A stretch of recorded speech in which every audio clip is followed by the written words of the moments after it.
Ukraine's drones roared overhead like angry wasps, their hum a constant buzz cutting through the air thick with the acrid scent of burning fuel and dust.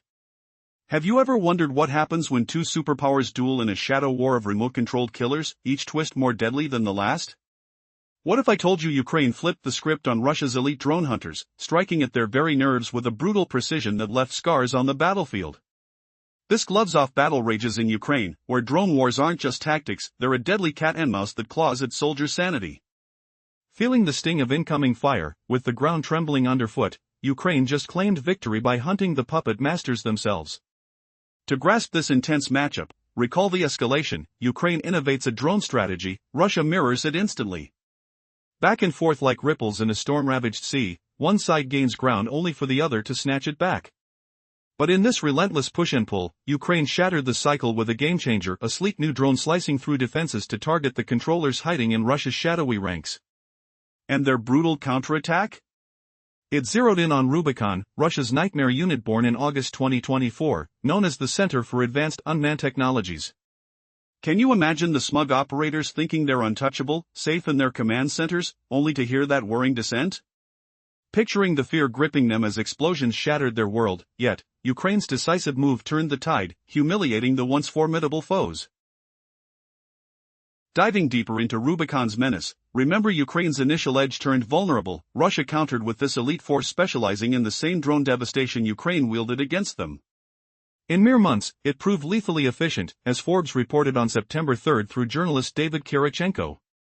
He painted Rubicon as Russia's top frontline terror, expanding kill zones into a logistical noose choking Ukraine. The screech of sabotaged supply lines echoes daily, with trucks and armored vehicles reduced to smoldering ruins mid-run. Touch the gritty residue of ambushed convoys on your fingers? That's Rubicon's handiwork, flipping Ukraine's own long-game tactic against them. And as head of Ukraine's Victory Drones project, Maria Bolinska revealed via Telegram, it's ballooning from hundreds to thousands of operatives by autumn, saturating the entire front with 5,000 to 6,000 specialists in synced crews. Autumn hit, meaning thousands now buzz within Ukraine's borders, their methodical strikes methodical yet merciless.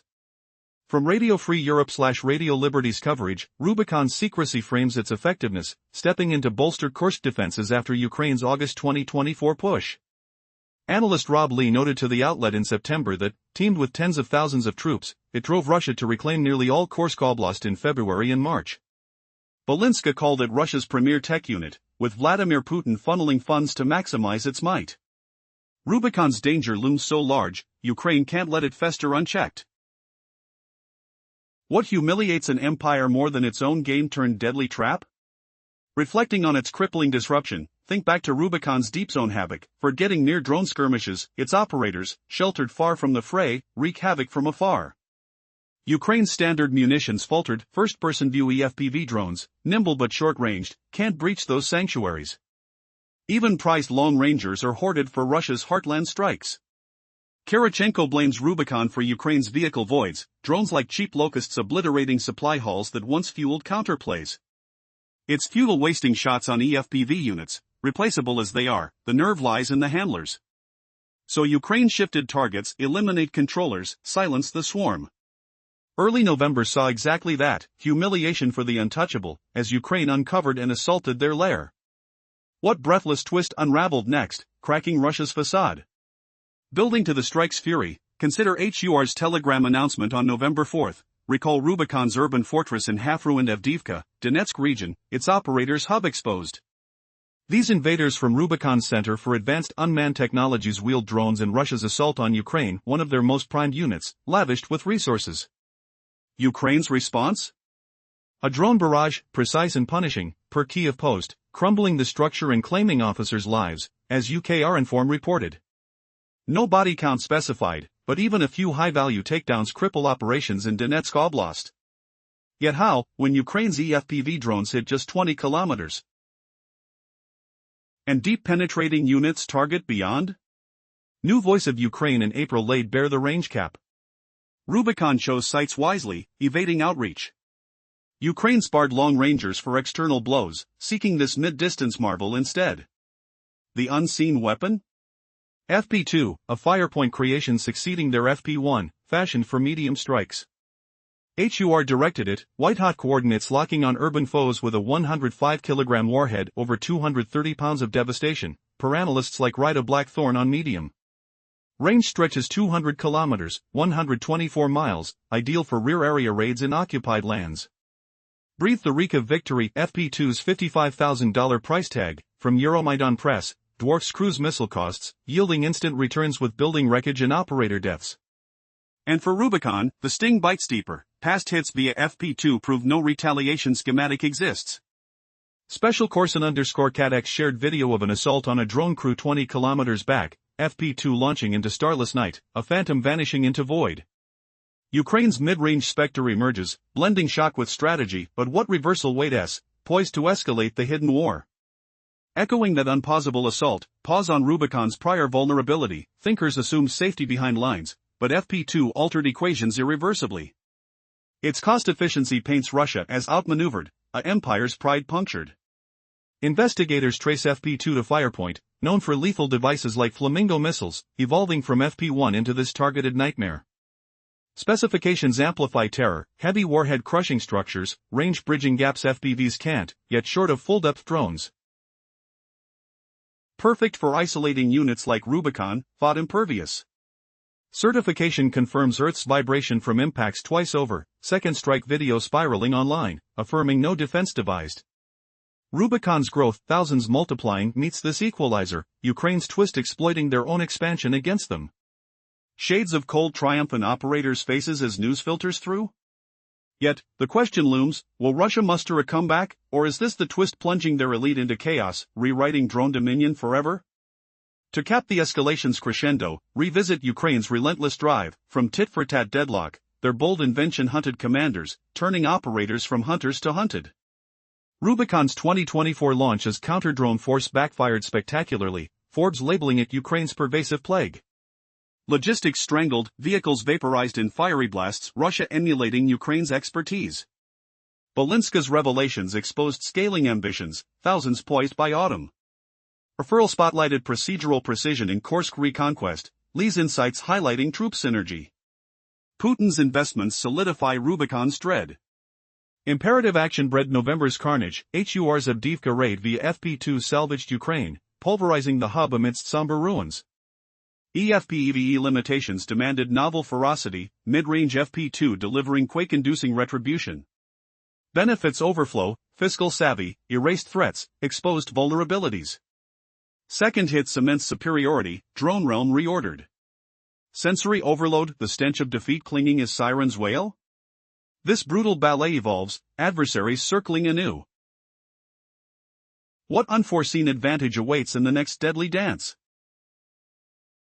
In the shadow of escalating drone warfare, Ukraine and Russia played a deadly game of tit-for-tat, each trying to outdo the other with unmanned tactics. Russia formed Rubicon, an elite unit specializing in disruptive drone operations, turning the tables on Ukraine's own strategies. Now, Ukraine has struck back hard with a new mid-range drone. Have you ever wondered what happens when a secret war of machines turns personal? Imagine the distant hum of propellers slicing through the air, carrying not just explosives, but vengeance. Russia's Rubicon, once a whisper of fear, now faces a dawn it never saw coming. The head of Ukraine's Victory Drones project, Maria Berlinska, shared startling insights on Telegram. What began as a small group of mere hundreds has ballooned into thousands of experts, poised to blanket the entire front line. By fall, expect 5,000 to 6,000 specialists in synchronized teams. Experts universally agree Rubicon is terrifyingly efficient. And now, in this very autumn, they operate deep within Ukraine's borders, their presence a constant, chilling breeze against our skin. Radio Free Europe Radio Liberty delved into this shadowy force, portraying it as secretive yet methodical. Soon after its August 2024 founding, Rubicon deployed devastating drone support for Kursk during Ukraine's invasion of that Russian region. The halting retreat took months, the crunch of boots on frost-hardened ground echoed through the oblast. It wasn't until February and March that Russia reclaimed nearly all of Kursk, thanks to Rubicon's unyielding grip. Foreign policy analyst Rob Lee from Referral emphasized in September that this unit and thousands of troops were pivotal. Berlinska clarified that Rubicon stands as one of Russia's premier tech commands, with Putin channeling vast funds to expand it relentlessly. Why does this matter? It hammers home a brutal truth: Rubicon is a monster unleashed. Its reach stretches far, creating invisible barriers that shatter Ukraine's defenses and offensive pushes. Forget chasing down their first-person view drones, they're disposable, replaced endlessly like whispers in the wind. What we needed was to end the marionettists pulling the strings. Target the operators, and the skies fall silent. That's precisely how Ukraine shattered the illusion in early November. The air grew thick with anticipation, the smell of ozone before a storm. On November 4, the main intelligence directorate of Ukraine's Ministry of Defense, known as HUR, unleashed a game-changer. But how did they penetrate Rubicon's defenses without their usual tools?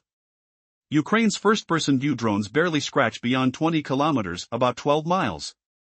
Their long-range options? Reserved for Russia's heartland. Enter FP2, a nightmare on wings, crafted by Firepoint. Its 105-kilogram warhead, roughly 230 pounds, turns buildings to rubble. With 200 kilometers of range, 124 miles, it hits beyond the front lines, a phantom in the night sky. For just $55,000 a unit, this drone struck Avdiivka's half-cracked Rubicon lair, raining precision on Donetsk's crime. Officers and soldiers crumpled, their screams drowned by the roar of explosion. Not just a hit, but a message that Rubicon's safe havens are myths. Could this swift retaliation humble Russia's drone masters forever? Or will they counter with a twist that's somehow even more savage? The dust settles, but the echo of detonations lingers, promising more secrets about this relentless dance. Previously, Ukraine realized that destroying drones alone wouldn't suffice. They targeted the Rubicon operators directly. On November 4, the tide shifted dramatically. Can you imagine a weapon so precise, it shatters the illusion of safety for Russia's fiercest warriors? Feel the electric crackle in the air, the acrid smoke clawing at your lungs. In the heart of a shattered city, a nightmare unfolded. Ukraine's main intelligence directorate, or HUR, posted on their Telegram channel. They announced a devastating attack on a Rubicon headquarters in Avdiivka. This was no ordinary strike. In a partially wrecked building deep in occupied Avdiivka, Donetsk region, HUR's brave fighters uncovered the lair of Russian invaders. This so-called Rubicon Center. In their social media update, HUR revealed it all. The enemy unit, Rubicon, masters unmanned systems. Combat drones fuel Russia's relentless assault on Ukraine. It's among the most battle-hardened Russian forces.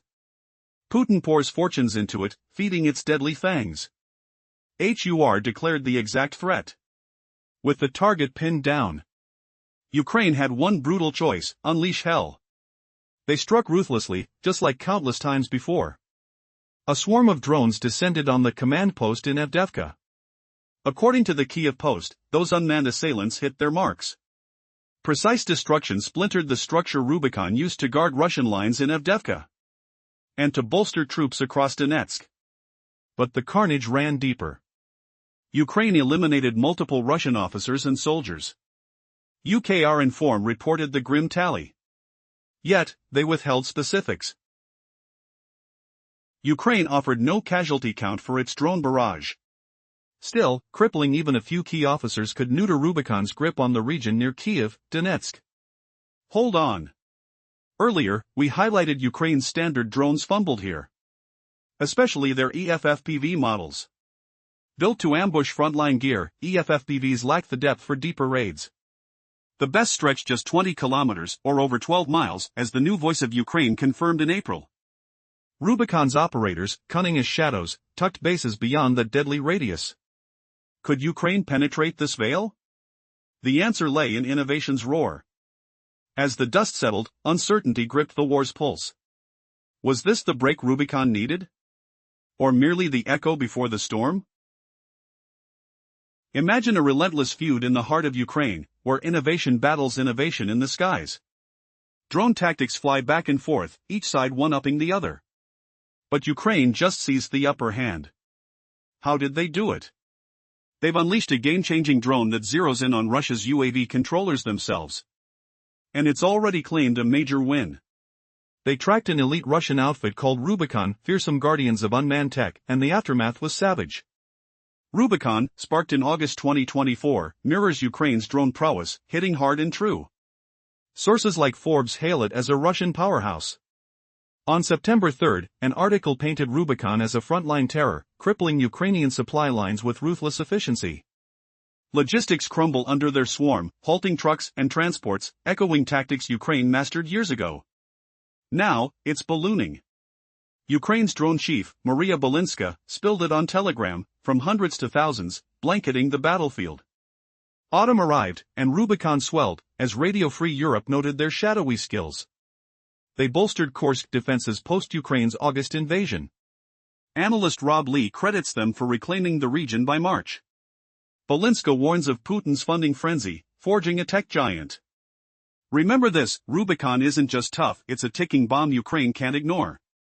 Their kill zones choke counterattacks, leaving Ukraine gasping. Targeting their cheap FPVs is futile, more always rise. The real prize? The humans behind them. Striking them neutralizes the threat. That's Ukraine's move on November 4. The main intelligence directorate, HUR, shared the news via Telegram. In a ravaged building in occupied Avdiivka, Donetsk, they unearthed Rubicon's hub. This outfit, drenched in secret tech for Russia's ruthless drones, soaks up endless resources. With the bullseye locked, Ukraine unleashed a drone barrage.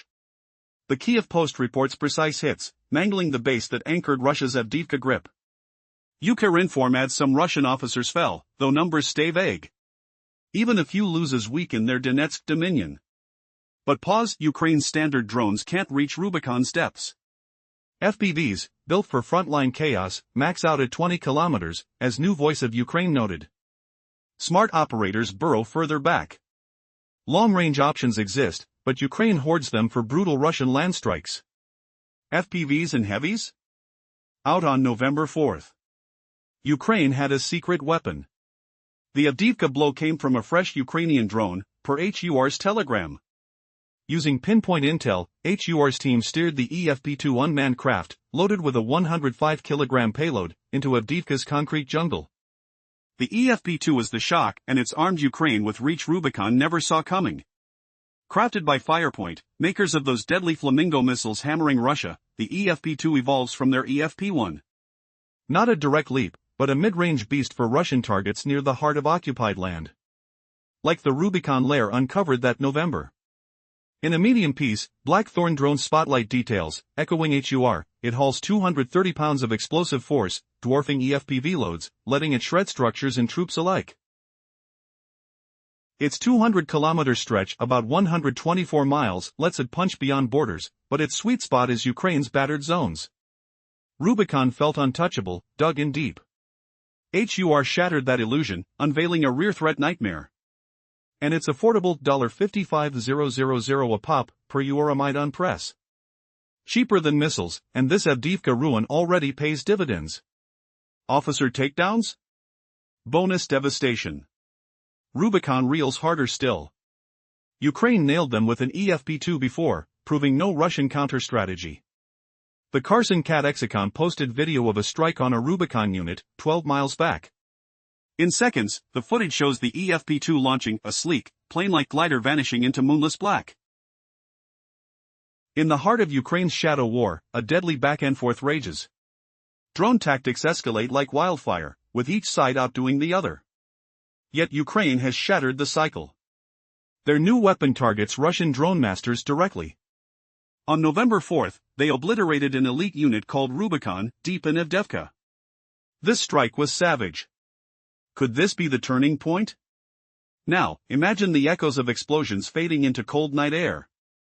Sirens wail from afar. Dust clings to your skin like a shroud. That's what it feels like in Rubicon's command center, far behind the lines. But Ukraine pierced that veil with the FP-2. Built by Firepoint, creators of the fearsome Flamingo missiles, the FP-2 is no mere upgrade. It's a game-changing answer to the FP-1. This drone specializes in medium-range havoc. Why? Because it carries that crushing 105-kilogram warhead. That's about 230 pounds of destruction. Enough to level buildings, to bury entire units under rubble. Flashback, remember past battles? The acrid smell of burning fuel mixes with the sharp cry of metal tearing. Your hands tremble on controls, sweat soaking through gloves. Ukraine's operators live that terror. But FP2 turns the tables. Will Russia ever counter this beast? The answer chills the spine. Rhetorical question: how does a cheap marvel outsmart an empire's elite? Its range stuns, 200 kilometers, or 124 miles. Picture it streaking across occupied lands. Not like limited FPV drones, which crawl just 20 kilometers.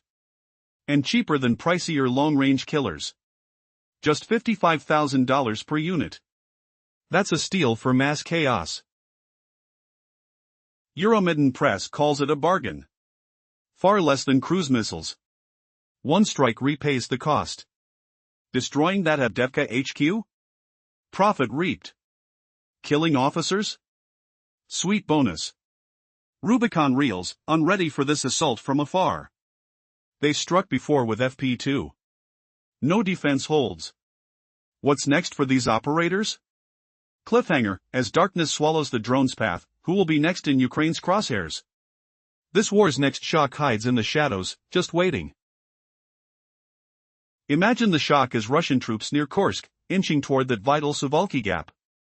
Feel the tension in Warsaw, where Poland braces for division or defeat. What if Putin grabs Polish land as a shield against NATO giants? The moves could sever supply routes to Ukraine and the Baltics, trapping allies in isolation. With Putin's wild gambles, who's to say what chaos brews in his mind? Picture the air thickening with dread. Dust swirls from distant tank treads, while the scent of cold iron lingers under a brooding sky. Can Poland withstand a full-scale Russian storm? This smaller nation, outgunned yet defiant, has poured almost 5% of its economy into ironclad defenses. They've upgraded tanks that rumble like thunder, jets slicing through clouds, artillery booming echoes of resolve. Air defenses stand like vigilant sentinels, ready to erupt against unseen threats. It's the East Shield Initiative, a barrier of steel and electronic ghosts along the Belarus border, turning any invasion into a feudal nightmare. Now, Poland escalates, unveiling an anti-drone fortress in mere months. Why? To counter the nightmares Russia unleashes nightly over Ukraine's skies, drones buzzing like relentless wasps, dropping chaos on civilians. Europe, awakened by flame, revealed its own drone wall in mid-October, a 5-year shield of sensors humming in the wind, jammers crackling static, weapons poised to obliterate hostile wings before they pierce EU airs.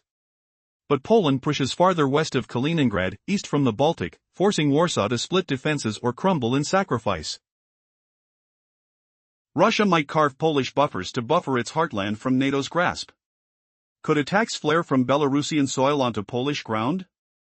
The Suwalki Gap yawns, a chasm bridging Kaliningrad to Russia's body, a strategic jugular ripe for the seizing. In Putin's chessboard of unpredictability, what twisted ambitions lurk? Will Poland's gamble hold against the encroaching shadow, or does annihilation loom if one flank fractures? Visualize Belarusian drones hovering ominously. Will they strike Poland next, shattering the fragile peace? What lurks in the dark horizon? Stay vigilant, for the storm gathers strength. In the shadows of a relentless drone war, Ukraine has struck back hard against Russia's elite Rubicon unit, shattering their headquarters and pushing the conflict into new, terrifying depths. But as the battle rages, Europe's skies tremble under the threat. What if a single drone could bring not just victory, but utter humiliation to an empire? In a world where unseen killers soar through the night, Poland has unveiled a shocking secret: their own anti-drone shield, daring to outsmart Russia at its own game. This bold move, announced by Deputy Defense Minister Cezary Tomczyk to Bloomberg News, sends a chilling wave of defiance across the continent. Imagine the roar of engines fading into the cold autumn air, the faint hum of jamming systems buzzing like angry bees, the acrid smell of burnt circuitry lingering like a warning. Can one nation's cunning truly halt the aerial onslaught? Or will this wall crumble under the weight of war? As Europe shudders from Russia's repeated drone intrusions, jets and unmanned weapons piercing borders in Poland, Estonia, and Romania, the European Union has ignited its own firestorm of defense. Officially dubbed the European Drone Defensive Initiative, this 5-year roadmap isn't just talk. It's a sprawling network of sensors, jammers, and anti-drone guns poised to snuff out threats before they invade. Work kicks off in early 2026. Full operation hits by the end of 2027. A hard deadline looms for completion in 2028. European Commission President Ursula von der Leyen declared, "There is no time to waste." Her voice echoes like thunder. Rallying allies to build this unbreakable barrier, developed, deployed, and sustained as one. It's Europe's ironclad vow to safeguard every inch of territory, leaving no doubts. What fury drives this race? The sensory assault of war, the shriek of metal tearing through air, the gritty dust stinging skin, the metallic tang in your throat after an attack. Faced with Russia's nightly bombardments of Ukrainian cities, the EU can't wait. Baltic nations cheer, their support a pulsing heartbeat of resolve.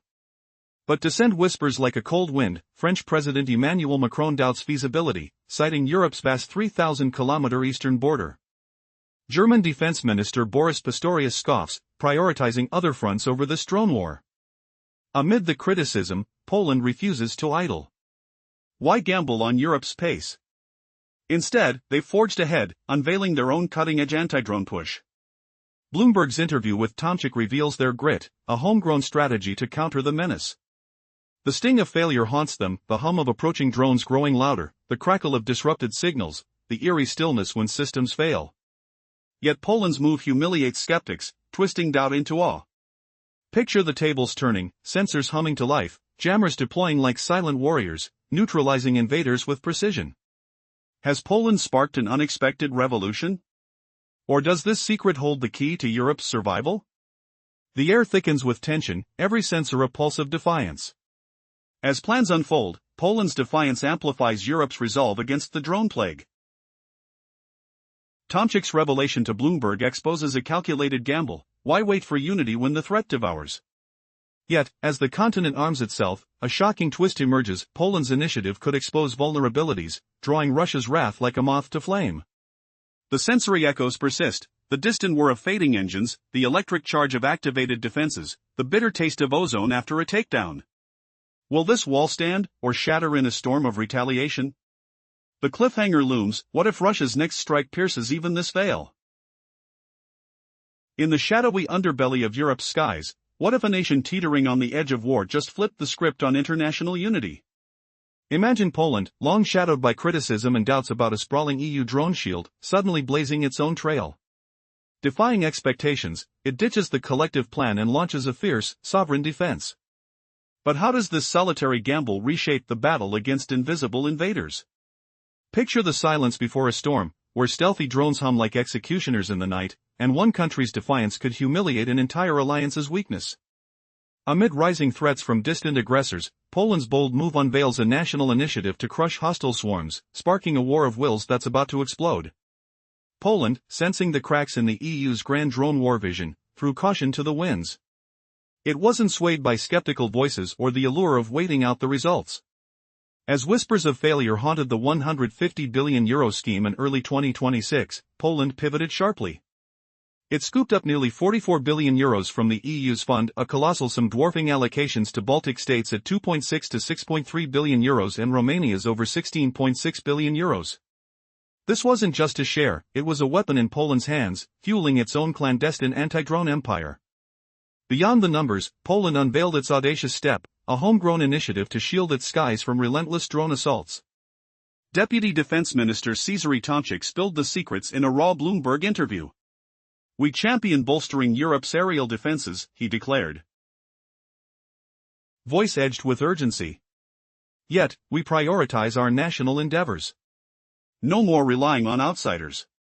Poland's ministry vowed to pour resources into detecting, jamming, and neutralizing enemy drones, a symphony of disruption against invisible foes.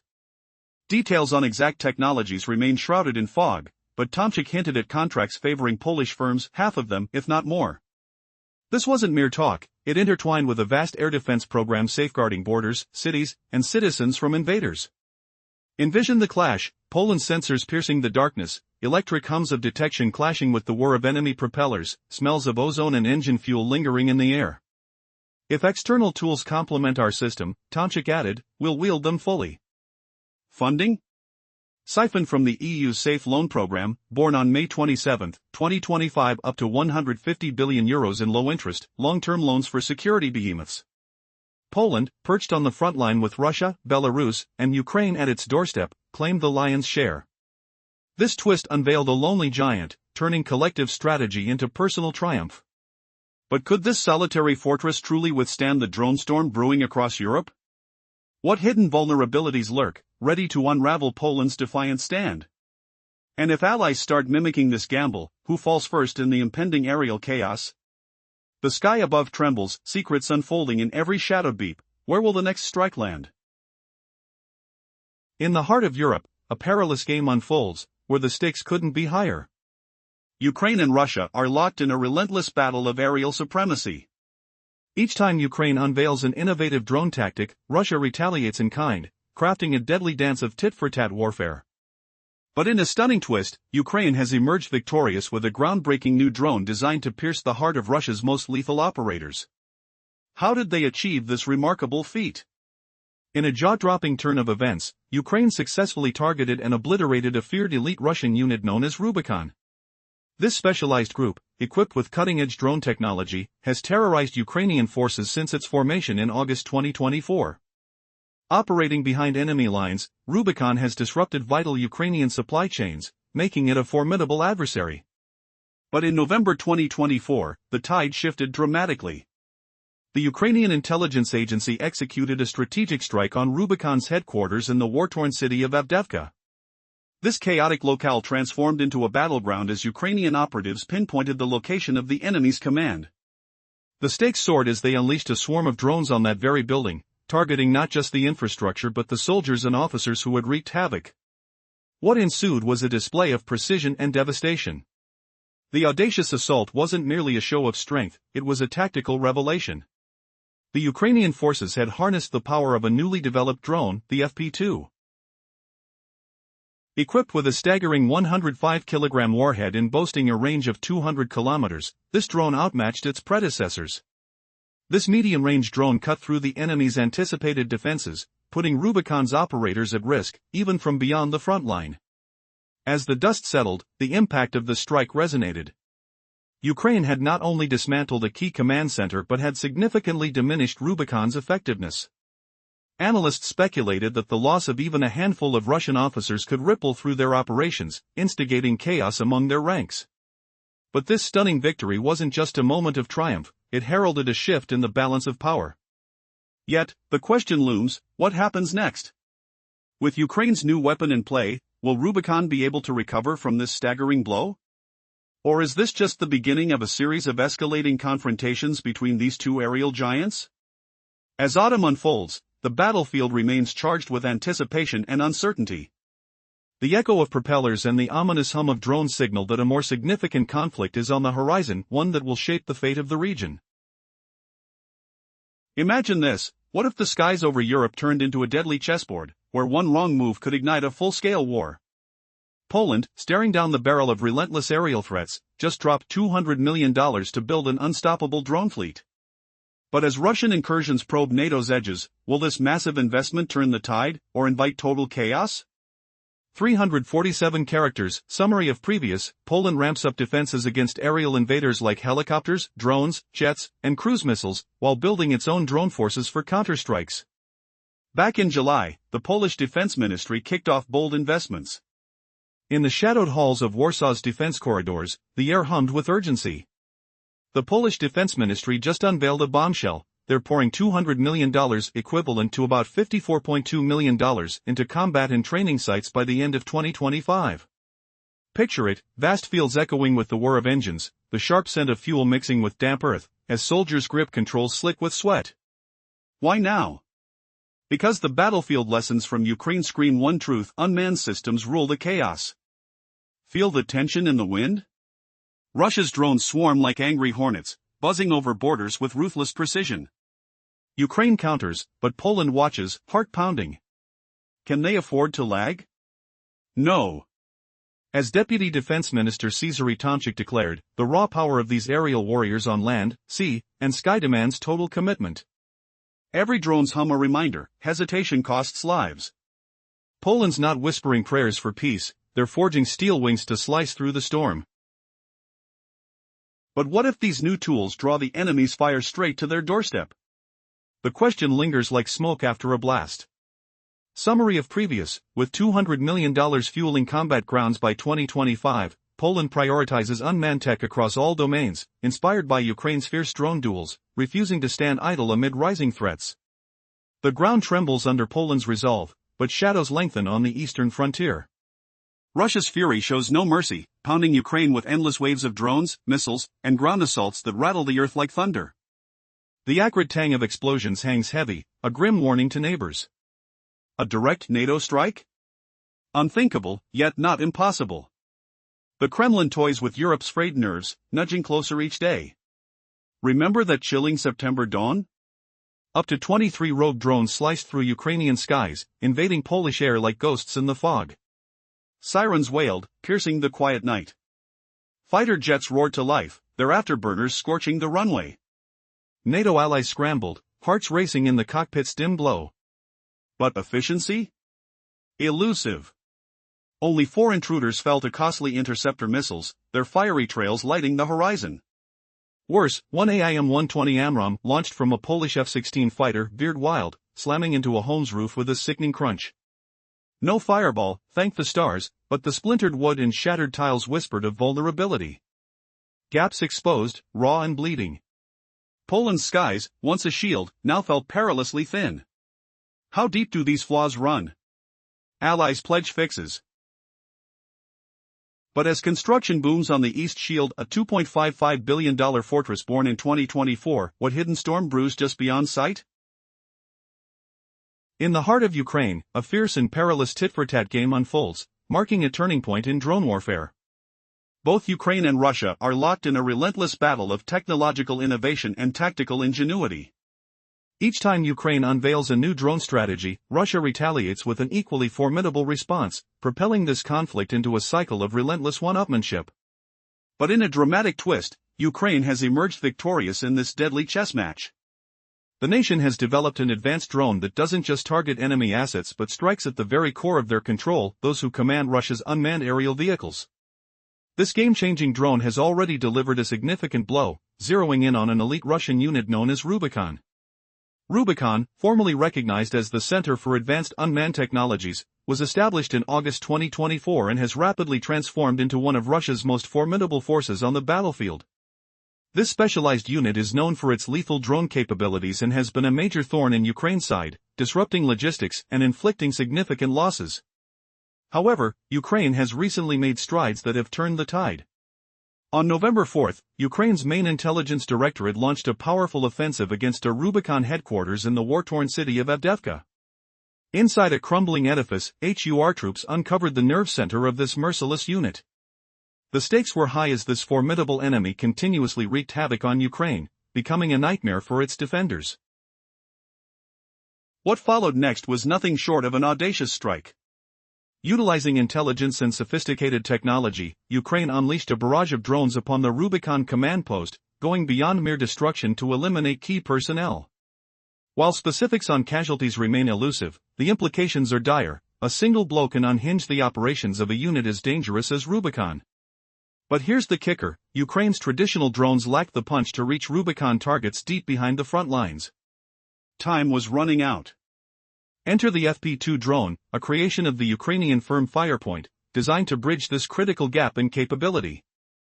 With a range of 200 kilometers and a 105-kilogram warhead, the FP2 proved to be the weapon of choice for Ukraine, boasting versatility and precision strikes against otherwise secure targets. This new drone not only delivered a crushing blow to Rubicon's command structure but also acted as a stark reminder of the vulnerabilities lurking beneath Russia's technological facade. The ramifications of this strike echo far beyond the immediate destruction. A fractured morale and shaken confidence among Russia's elite drone operators signal a potential shift in the dynamics of this ongoing conflict. As both sides grapple with losses and technological advancements, the game of drone warfare continues to evolve. Will Ukraine's new FP2 drone redefine the battlefield, or will Russia rebound with enhanced defenses? The unfolding saga of aerial dominance remains tantalizingly unpredictable. In the shadow of failing security, Russia's defenses crumble under the relentless pressure of Ukrainian hackers. Documents exposed reveal a crumbling military machine under Western sanctions. How do we know this truth cuts so deep? Imagine the cold hum of servers whirring in dimly lit rooms, the acrid scent of burning circuits as secrets leak out. Under Vladimir Putin's swagger, Russia's military industry groans, cracked by sanctions like ice under boots. Hackers from Inform Napalm have struck gold, or rather, exposed gold-plated failures. United 24 Media breaks it down. They seized internal OKBM letters on Russia's next-gen Su-57 stealth fighter and the PAKDA strategic bomber, meant to replace aging nuclear fleets. And this intel isn't fresh. Ukraine and allies hoarded these files for months, whispering strategies in the wind / Putin's bluster about these aircraft echoes hollow. The West saw through it long ago, empty threats, like dust devils in the desert. Let's dive into the PAKDA first. It's no covert ghost, Russia shouted its arrival. Since November 2024, sources like National Interest reported Russia's gamble to challenge U.S. stealth giants like the B-2 Spirit and B-21 Raider. Imagine a subsonic behemoth slicing skies silently, radar evading, targets hit without supersonic roar. Yet, flaws festered for a year before this breach. Easy to dream, hard to forge, they said. Russia's stealth record? A trail of shadows. Their sole stealth fighter, the Su-57, struggles with visibility. Can a nation once built on iron hold together? The touch of keyboard strikes. The flicker of screens betraying weaknesses. Humiliation stings like frostbite, Putin's boasts unraveling. What hidden cracks will surface next? Oct. / Can Russia's empire of skies withstand the storm? Imagine if drone warfare was a high-stakes chess game, where every move counters the last.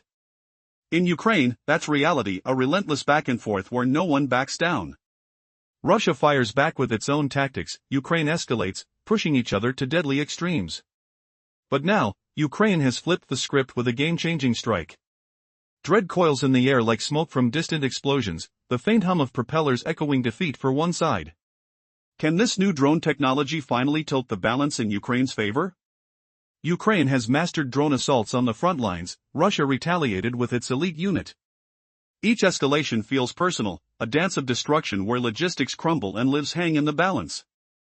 The metallic tang of fear sharpens every command, boots crunching on gravel as strategies unfold.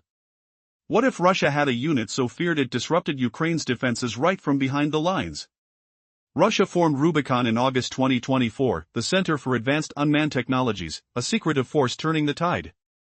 Forbes called it a nightmare for Ukraine in September, expanding Russia's kill zones far and wide. Its drones pepper the skies, dismantling supply runs with explosive precision. The acrid scent of burning fuel lingers, chains rattling on weakened trucks as hopes fracture.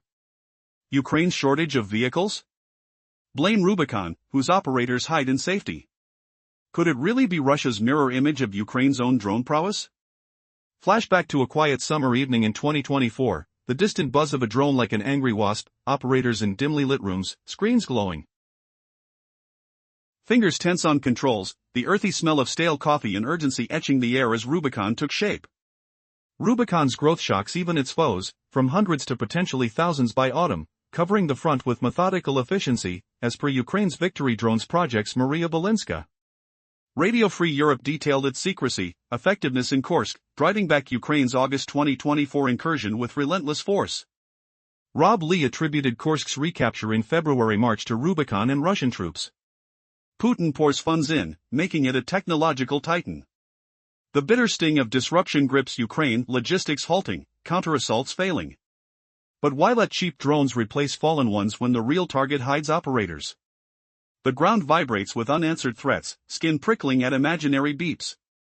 Ukraine struck back on November 4, HUR announcing a brutal hit on Rubicon's Avdiivka headquarters in Donetsk, a half-ruined building housing the unit's brainpower. HUR detailed it as Russia's top drone force, fueled by massive resources. Drones swarmed the site, precision hits crumbling structure and claiming officers' lives per Kiev Post and Ukrinform. Ukraine's usual EFPV drones? Too short-ranged, near 20 kilometers max long-range ones saved for deeper strikes. Enter EFP-2 from Firepoint, a mid-range marvel. Long sentences pause, this drone carries a 105-kilogram warhead, smashing facilities 200 kilometers out. For just $55,000, it's a bargain blow. The rush of wind in your face as it launches, heart-pounding with potential. Has Ukraine humiliated Rubicon by exposing its vulnerability? Earlier strikes showed EFP-2's edge, like the Carson CAT-X video of an FPV hit on a Rubicon unit 12.4 miles rearward. Footage captures the plane-like EFP-2 soaring into moonlit skies, vanishing into darkness. But on November 4, it erased a command post, operators perhaps panicking as walls shuddered. Electromagnetic hums fade to silence, dust choking the air. Rubicon's operatives, once untouchable, now targets. The sickening thud of impacts rattles resolve. Twist, Rubicon claims Russia's success, but EFP-2 rips that facade. Will this force Russia to rethink its drone supremacy? Rubicon's fear factor stems from its kill zones and logistics havoc, preventing Ukraine's defenses or pushes. Drones cheap, replaceable, but not the minds flying them. By hunting operators, Ukraine silences the swarm. The earthy reek of upturned Earth signals change. Is this Ukraine's turning point, or Russia's prelude to more? Ukraine's EFP-1 predecessor thrived on frontline assaults, but EFP-2 delves deeper, medium-range terror. Rida Blackthorn praised its specs, heavy payload for buildings and troops, range-awakening rear threats. Imagine the operators' huddled whispers turning to screams as strikes land. Rubicon assumed safety beyond EFPV range, but HUR proved otherwise, unleashing deep rear dread. The metallic chill of dread creeps in. What secrets will the next drone reveal? Pause. Russia's full counter remains unknown, but Ukraine breathes fire anew. Imagine the sting of betrayal when secrets meant for the shadows are exposed under blinding lights. How does a nation recover from such a gaping wound? In the world of high-stakes aviation, a simple hinge can shatter empires, and that's exactly what's unfolding now. First, Tupolev finds itself at a crossroads, forced to hunt for a new firm to craft the vital hinges for its PKDA bomber. Switching partners means inevitable delays. Workers will groan under the weight of redesigning those classified components. Or they could cling to the old OKBM blueprint, but now the enemy knows the bomb bay's every hidden mechanism. Can you feel the chill of uncertainty, the sweat on brows in dimly lit conference rooms? Neither path feels right for Tupolev. It's a dilemma wrapped in frustration, a bitter pill to swallow. As for OKBM, the doom spreads further. Their price deal with Tupolev hangs by a thread. We mentioned Russia's NMQ-Nikaiteri Su-57 earlier, that elusive fifth-generation fighter buzzing with promise. Remember that? United 24 Media digs into leaked files, unveiling OKBM's fresh role. They've been hired to produce a matching piece for the Su-57's arsenal. It's the ARS-65, a gearbox joint for the fighter's weapons bay actuators. The smell of fresh ink on those documents is intoxicating, but for Russia, it's poison. OKBM is entrenched in state-funded defense ventures. United 24 adds that informed napalm has spilled everything. Cost breakdowns lay bare Russia's lavish expenditures to keep those bays firing true. Whispers in mildewy bunkers now echo globally. Russia's shame peaks here. Ukraine and allies grasp too much about these aircraft giants, including specs of parts and the builder's name. Identifying OKBM offers targets, a weak link in the chain. But this breach gifts Ukraine riches. For Russia, it's raw humiliation, peeling back layers to expose aiding sanctions-busting businesses. What if everything they built crumbles under this glare? Pause. Feel the tension rising, the air thick with the rumble of unseen engines and the sharp sting of exposed cables. Beyond these files, informed napalm uncovers more. Russia's veiled efforts to shield firms like OKBM from sanctions feel like a forbidden dance. Corporate offices hum with quiet deals, slick with subterfuge. You can almost hear the clink of machinery, the coarse touch of metal shavings under wary fingers. Is this the twist that tips the scales, where innovation meets inescapable vulnerability? Cables tighten. Operators fret in fortified layers, sensing eyes on their every move. What dark alleys will this lead us down next, where forbidden knowledge fuels retaliation? The CNC gears grind on, sourced from afar. Factory floors vibrate with imported power. Hartford HCMC 110AG from Taiwan. John Ford SL50, similarly distant in origin. Grindex BSD 700U, forged in Serbia. Each click and were a reminder of bridges crossed. Russia plays puppeteer, pulling strings to evade isolation. OKBM prospers under this cloak, their ambitions fed by state largesse. But exposure means ruin. Will a lie strike at these veins, choking the flow? Imagine the distant roar of jets grounding to a halt. The acrid burn of halted progress. Is Russia preparing for fallout, or is this ignorance a fatal flaw? Forces collide in this aerial ballet of secrets. Ukraine smirks as plans unfold, targeting with newfound wisdom. Russia's elite units scramble, their pride bruised in the bright scrutiny. What unforeseen retaliation lurks, ready to hum from hidden hangars?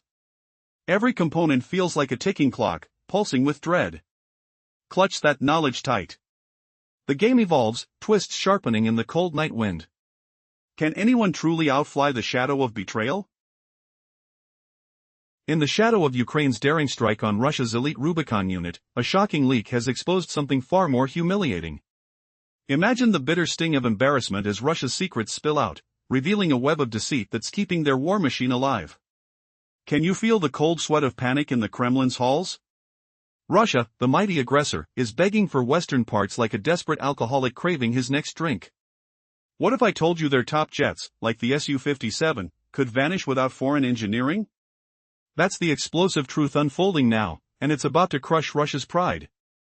Now, building on that devastating drone assault that crippled Rubicon's headquarters in Avdiivka, delve deeper into Ukraine's triumph. But beneath the surface, a different battle rages, one of shadows and sanctions. Think of the deafening roar of CNC machines humming in hidden factories, their sharp metallic scent filling the air, a tactile reminder of forbidden technology. Inform Napalm, that relentless watchdog, has unearthed a goldmine of documents. No, not just a leak, an avalanche of shame for Russia. It shows how the Su-57 program, Russia's supposed crown jewel of aviation, relies on tiny Taiwanese screws and Serbian gears to soar. After revealing details about the PACDA and the Su-57, Inform Napalm's expose goes further. The organization's HACC wing uncovers that OKBM, a key Russian player, is snapping up precision CNC machinery from around the globe. Machines like the Hartford HCMC 110AG and the John Ford SL50, both born in Taiwan. And even the Serbian-made Grindex BSD 700U CNC grinder. Alone, that might seem mundane, a motor company just doing business. But here's the twist that twists the knife. OKBM grabbed these tools using subsidies straight from Russia's Ministry of Industry and Trade. State-sponsored sanctions evasion. Kremlin cash funding a covert shopping spree. Picture the oily feel of bribe-stained hands, the acrid smell of deals made in dim backrooms. Putin's regime isn't just ignoring bans, it's actively pumping resources into schemes that feed their war. Russia's evasion network is a labyrinth of deception. Recall how Sky News exposed a June report on subsidiaries and third parties dodging direct sales. The UK, unknowingly, funneled radar parts, electronics for drones and aircraft right into Russian arsenals. Other G7 members fell for the same trap, their components unwittingly arming the enemy. And now, this Inform Napalm leak proves they're still slipping through the cracks, sanctions be damned. It feels like a hollow win for Moscow, doesn't it? Yet, beneath the smug facade lies a chilling vulnerability. Why go to such extreme lengths? Because Russia's aircraft industry teeters on the edge of collapse without those Western crutches. The Su-57, hailed as a marvel, it's a fraud built on imported bones. Imagine the gravity pulling down on Russian engineers, the faint echo of failing engines in prototypes like the Yak-38 and Yak-141. Without these leaky lifelines, everything crumbles, the fighters, the drones, the entire illusion of self-sufficiency. Ukraine's intelligence warriors have laid bare a truth that humiliates an empire. Can Russia survive this leak, or will their own dependencies drag them into the abyss? What dark secrets wait in the next reveal, threatening to shatter everything they hold dear? Stay tuned, the fall is just beginning. In that moment, as the leaked files burn like electronic hot coals in the hands of analysts, the air thickens with the odor of impending doom. What's the real cost when a superpower begs for scraps from the world it provokes? You won't believe how this obsession with Western tech has already started unraveling Russia's dreams. The question hangs heavy, is Putin's sky-high ambitions grounded in sand, ready to wash away with one more gust of truth? In the shadow of relentless drone battles in Ukraine, a cat-and-mouse game unfolds between cunning adversaries. Russia counters Ukraine's drone tactics with its elite unit, Rubicon, creating deadly kill zones that disrupt supplies and terrify frontline forces. But Ukraine strikes back brilliantly, unveiling a game-changing drone to target Rubicon's hidden operators. Imagine the hum of distant motors, the acrid stench of burnt circuitry, and the cold grip of fear as a new weapon turns the tide, forever changing the war's deadly dance. How long can Russia cling to its technological edge when exposed secrets threaten its core? What if one leaked file could cripple an empire's skies? Dive into the brutal reality where every innovation hides a fatal flaw. In the previous segment, we uncovered Rubicon's terrifying prowess, thousands of operators wreaking havoc from Ukraine's occupied territories, straining Ukrainian logistics with unrelenting strikes. Now, picture the Kremlin scrambling to shield its aircraft industry from suffocating sanctions. The scent of rusting ambition fills the air as sanctions bite hard, exposing Russia's crippling dependence on Western parts. Was it inevitable that stolen data would shatter illusions of self-sufficiency? Rubicon's operators huddle in fortified bunkers, their screens glowing with lethal coordinates, the faint buzz of drones outside amplifying their dread. Yet beneath the surface, Russia's aviation giants falter under global pressure. OKBM, the beating heart of Soviet-era engineering, pumps life into projects from the Su-57 fighter to the PAK-DA missile system. But without Western machining tools and hinges, vital gears for bombers and beyond, the entire sector crumbles like fragile parchment. Can you feel the chill of isolation as deadlines slip, machine shops stand empty, and the once mighty Yak-38 and Yak-141 prototypes gather dust? This isn't some distant threat, informed Napalm's ruthless hack lays bare the fractures now. Audits scream delays in aircraft assembly, the whine of idle lathes echoing Russia's hollow boasts. Global toolmakers have fled, leaving gaping voids, while Russia scavenges scraps from Europe and Asia, barely enough, but just enough to sting. The metallic tang of desperation clings to every workshop, fingers trembling over outdated blueprints. What gaping weakness does this reveal? Russia can't forge its own wings without the West's touch, a stark humiliation for a nation that promised superiority. How will this blowback reshape the battlefield you've already glimpsed? Through the haze of smoke and secrecy, informed Napalm's revelations strike true. They shared the leaks months ago with Ukraine and its allies, sparking a chain reaction that reaches the European Union.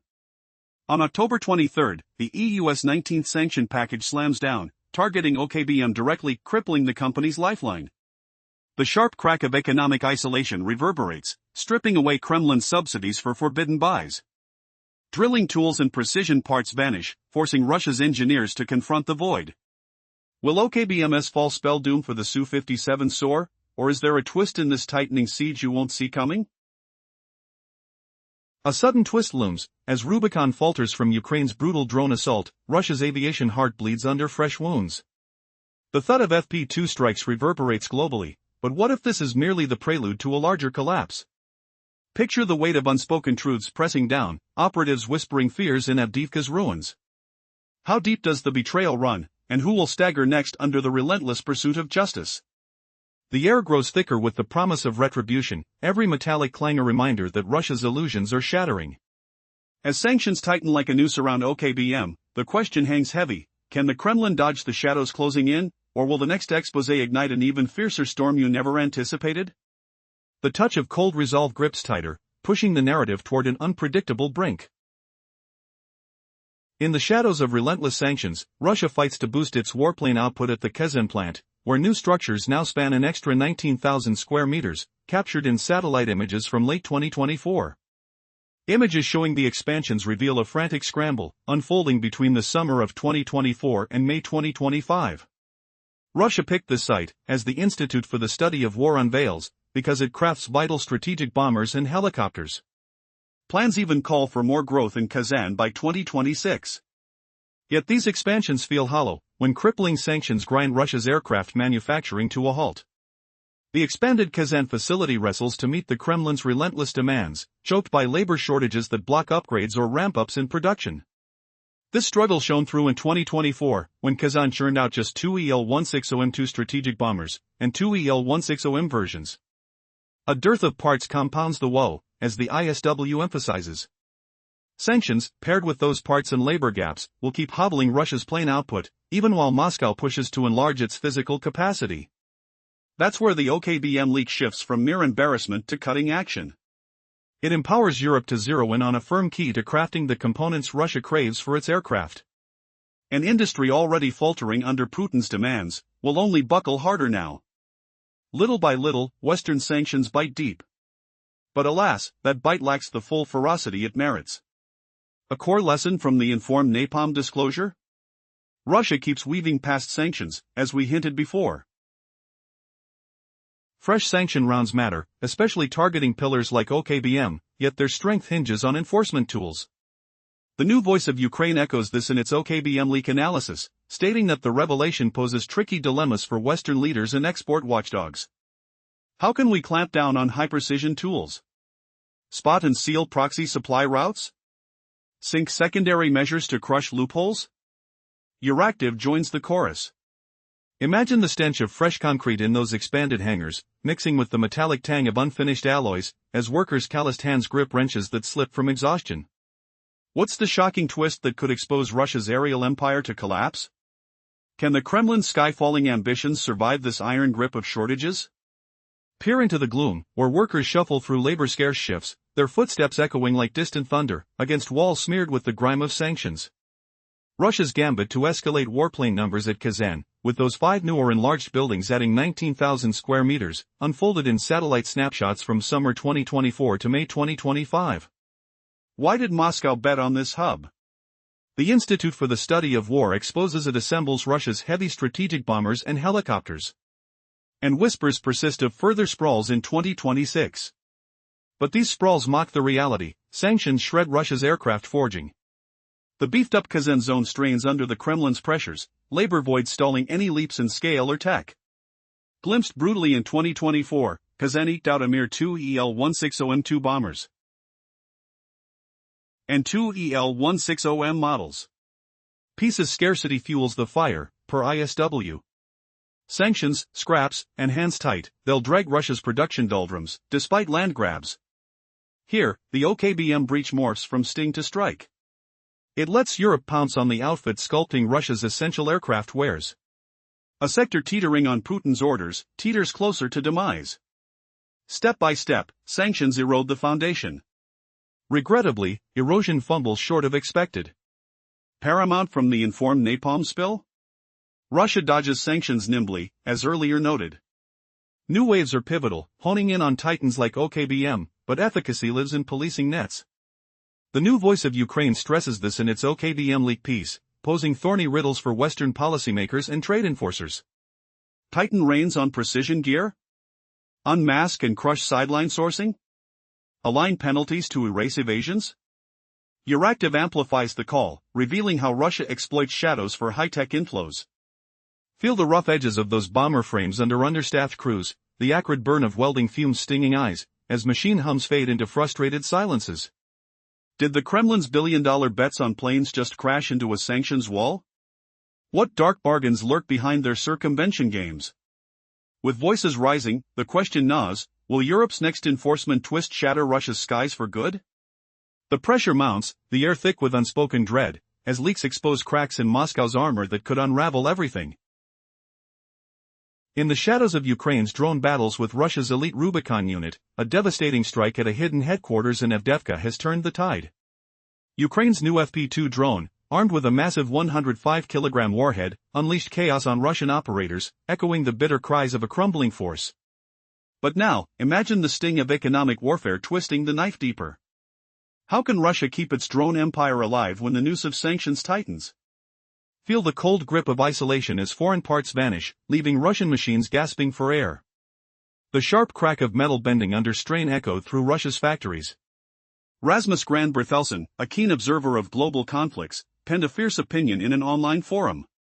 He slammed the European Union for its lax 19th sanctions round. Loopholes, he argued, allow billions of prohibited components to slip into Russian hands. What a humiliating blow to Ukraine's hopeful defenses. The acrid scent of burning wires filled the air as Bertelsen exposed the truth. Nearly 90% of foreign tech and Russian weapons comes from sanctioned nations. Sanctions bite, but the fangs aren't sharp enough. Russia's shell companies and shady dealers in China inflate prices 2 to 5 times over. Every ruble wasted drains their war chest, but Ukraine craves total blockade. Bertelsen's vision ignites a fire in weary allies. Standardize enforcement across the EU? Share intelligence to create unbreakable barriers? Seal off cloud access and tech aid for Russian machines? These demands cut like a sniper's blade. Russia, once a technological predator, now yelps in frustration. The texture of stolen components feels tainted, their reliability cracking under pressure.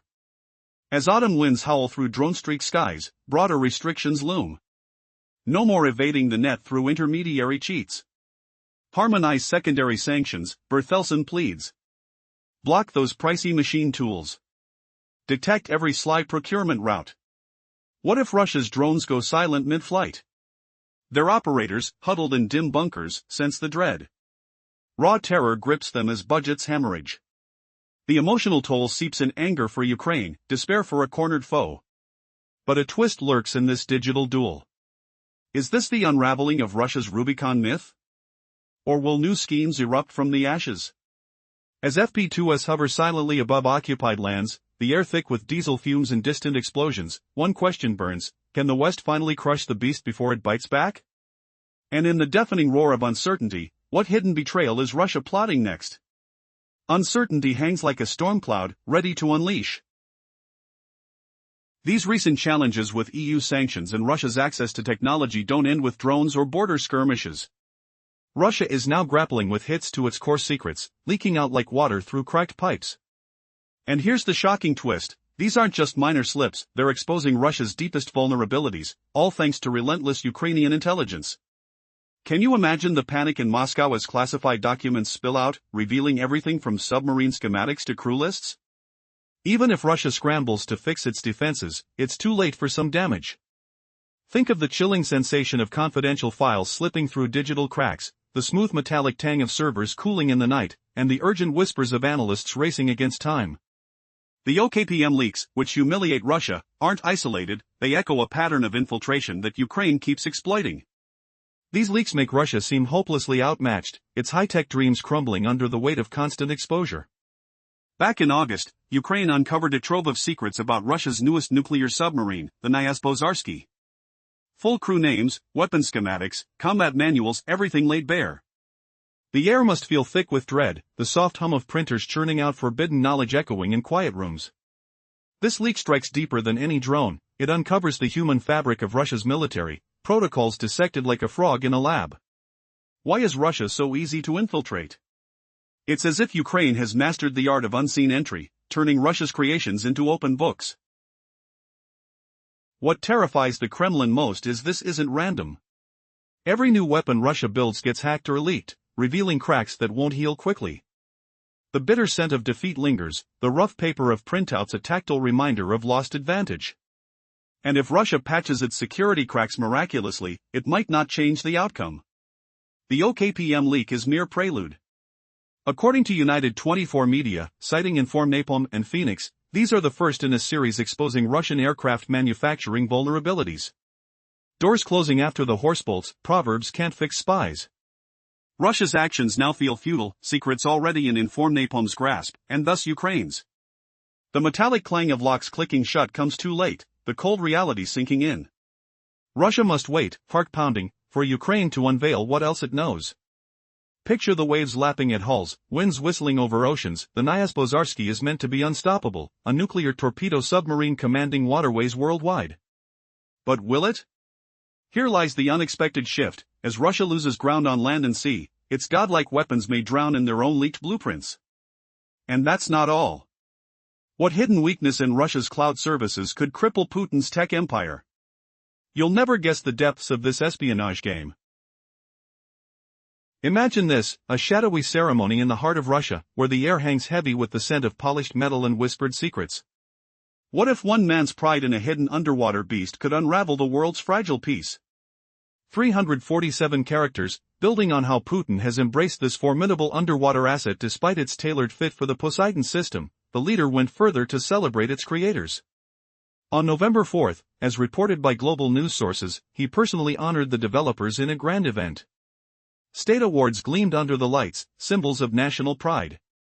Putin gripped the moment, declaring both this innovation and another called the Burevestnik as landmarks of history. Not just for Russia, but for the dawn of the 21st century. The room buzzed with tension. Was this pomp and circumstance, or a calculated display of power?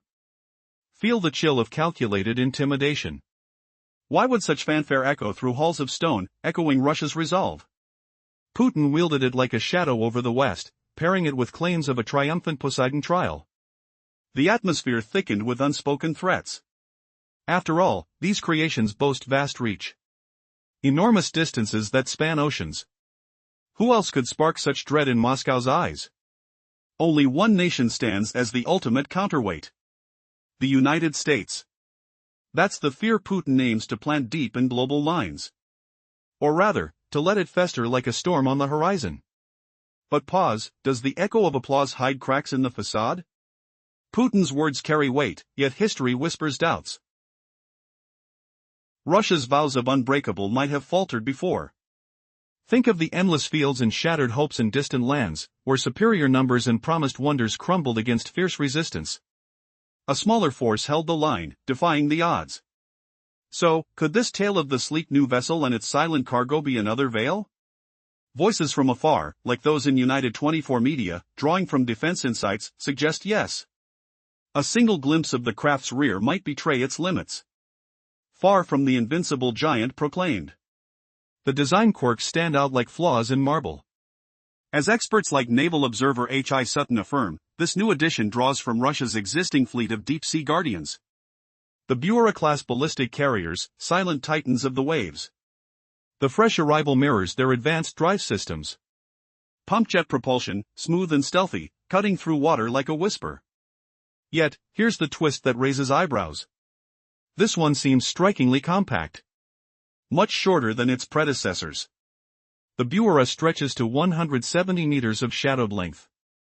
But reports hint at this newcomer measuring just 135. That's 35 meters less. About 114 feet trimmed away. Some whispers claim it's even tinier. Why shrink the beast? Does a sleeker form mean agility in the depths, or a hurried compromise? The salt spray of speculation stings. As the vessel glides unseen, questions swirl like currents. What secrets does this shortened silhouette conceal? And how might it reshape the balance in waters that run cold and deep? Russia's new submarine, called the Khabaryek, is smaller than subs before it. At 135 meters long, it's shorter by 35 meters than the Burin class. Some say it's even smaller. Why does size matter? A shorter sub might seem better, as it could hide easier underwater.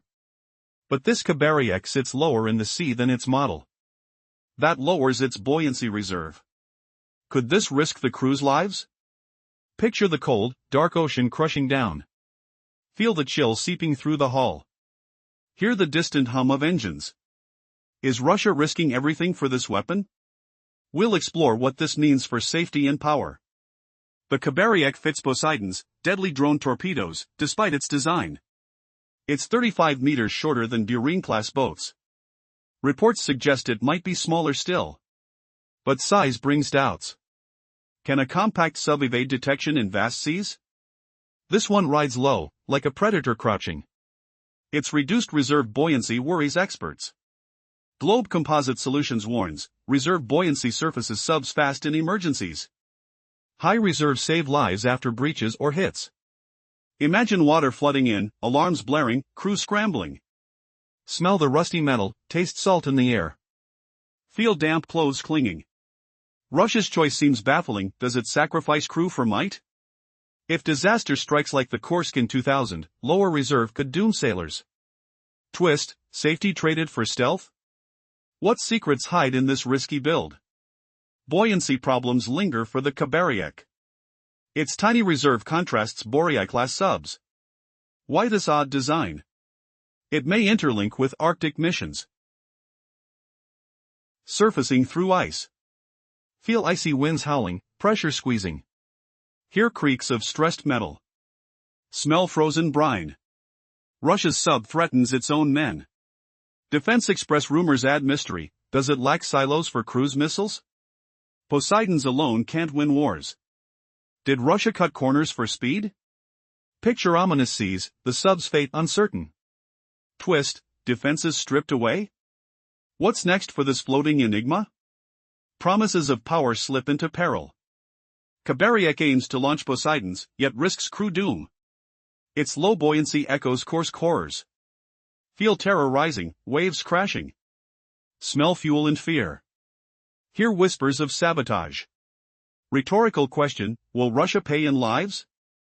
Unexpectedly, shorter length might aid stealth. But icebreaking needs strong reserves. In a storm, does it float or sink? Ridge the line of innovation and folly. Cliffhanger, rumors of missing silos, what weapons will it wield? Epilogue looms, tensions build. Will Poseidons deploy, or vanish in abyss?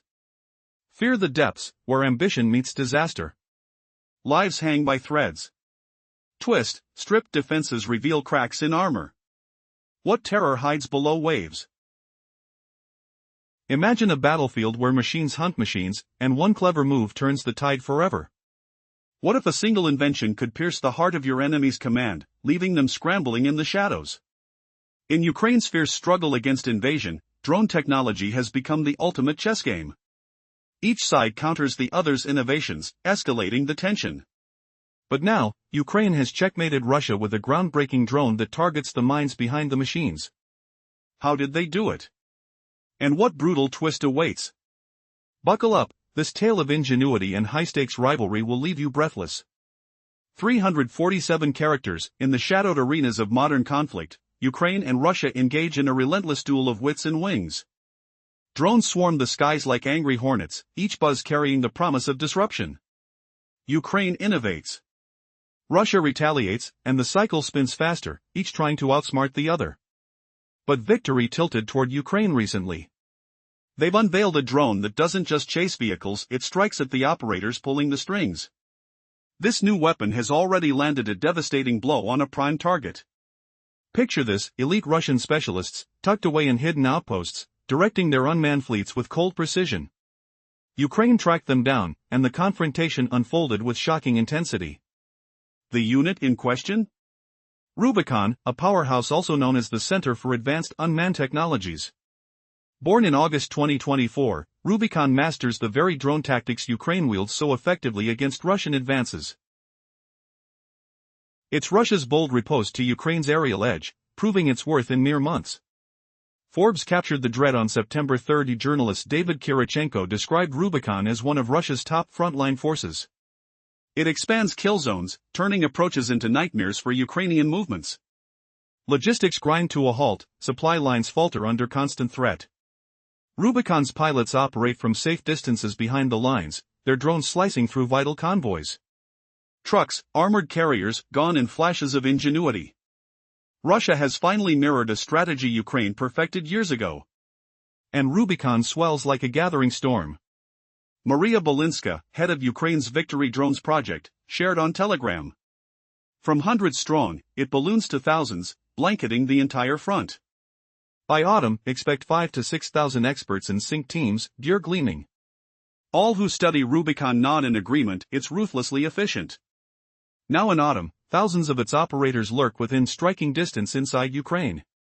Radio Free Europe Radio Liberty, or FRL, spotlights this shadowy elite. Secretive, methodical, unstoppable. One early mission?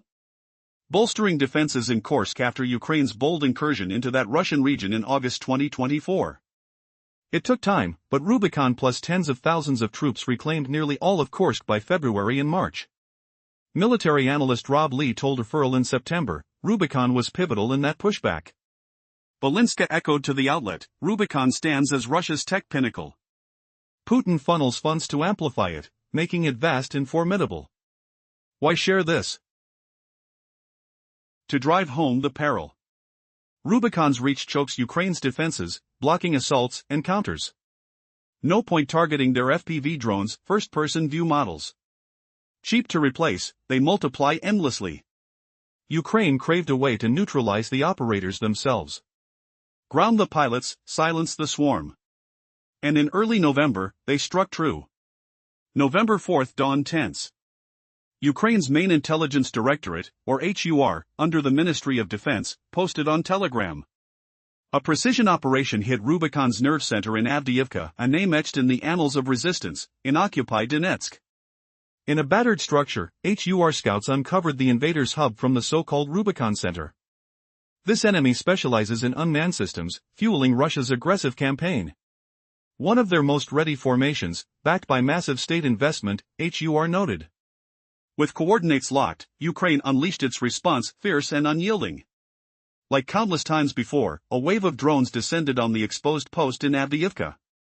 The Kiev Post reported direct impacts, crumbling parts of the building Rubicon used to shield positions and aid Donetsk operations. Beyond structural damage, Ukraine disrupted key personnel, per Ukrinform. Details stay sparse, but even a few high-value losses could hobble Rubicon's regional grip. No official tally released, yet the ripple effects promise chaos. But wait, didn't we say standard Ukrainian drones fall short for such deep strikes? FPV models shine on front lines but lack reach. Top ones max at 20 kilometers, or about 12 miles, as the new Voice of Ukraine noted in April. Rubicon's bases hide beyond that veil. Long-range drones? Reserved for deeper Russian soil, maximizing strategic pain. On November 4, neither sufficed. Enter Innovation, a fresh Ukrainian drone type, as HUR detailed. Using pinpoint locations, HUR experts guided the FP2 unmanned vehicle. Armed with a 105-kilogram warhead, it pierced dense urban zones toward the target. FP2, that's the game changer. This beast grants Ukraine powers Rubicon never foresaw. Crafted by Firepoint, you might recall their deadly Flamingo missiles pounding Russian targets. FP2 evolves from the FP1, but as a mid-range specialist. Not a straight sequel, more a versatile sibling for threats like that Avdiivka find.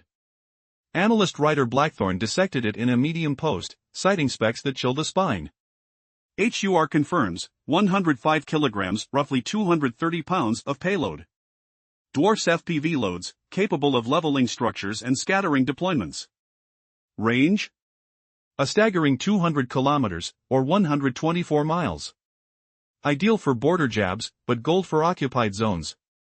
Mid-tier flight, beyond FPV, shy of deep strikes.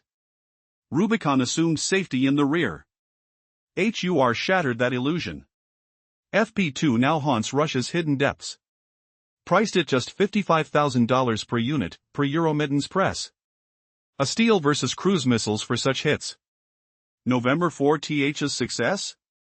The FP2 recouped its cost in one go, partial ruin payback. Disrupting officers? Pure bonus agony. Rubicon reels hardest because this isn't their first FP2 encounter, exposing their vulnerability. The special Kherson CADX account shared footage of an earlier hit, 20 kilometers behind lines. 45 seconds of night launch, the drone, sleek as a miniature jet, ignites, engines hum low, it climbs into velvet darkness, vanishing like a ghost. What secrets does this video hold? As the FP2 vanishes, one burning question lingers: how will Russia counter this mid-range menace before it unravels their entire network? The skies tremble, and the next strike could redefine the front. In a gripping tale unfolding in Ukraine, the air has thickened with tension, as a perilous game of drone warfare escalates between two nations. The battlefield is defined by an ongoing tit-for-tat exchange. For every new tactic deployed, a counterstrike is launched. Yet, in a surprising twist, Ukraine has emerged victorious. How did they achieve this?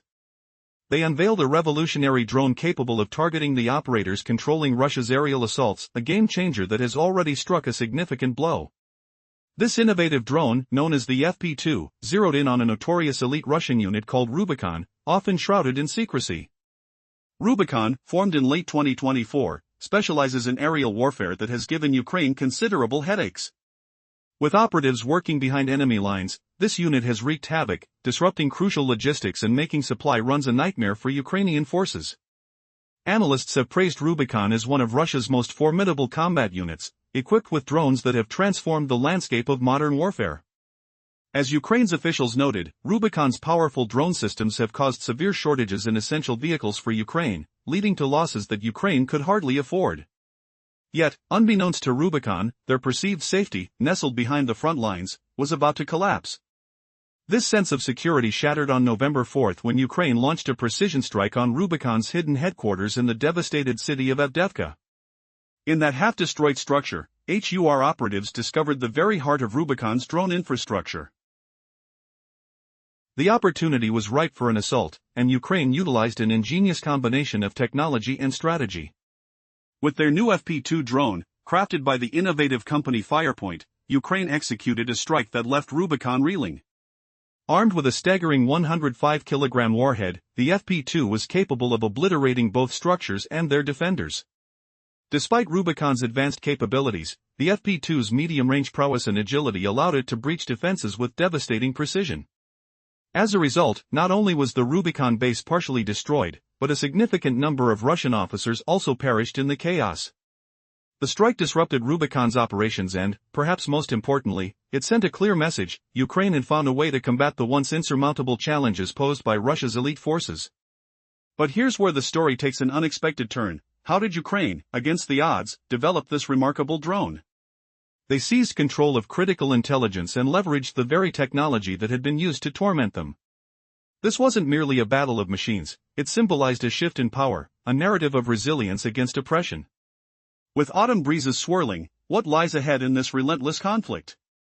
Will Rubicon regain its footing, or has the tide truly turned? As Ukraine sharpens its tactics, the stakes continue to rise, and the world watches. What does the future hold for these adversaries entwined in such a high-stakes game of survival? Each strike reverberates not just on the battlefield, but within the hearts and minds of those fighting for their homeland.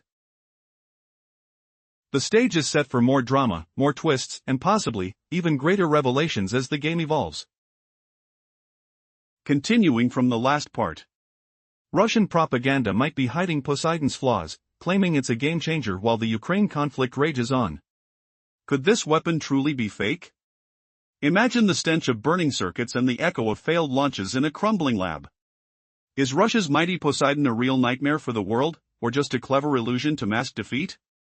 Picture the weight of rusty submarines lurking in dark waters, their hulls groaning under imaginary threats. Why waste billions on a phantom torpedo that might never surface?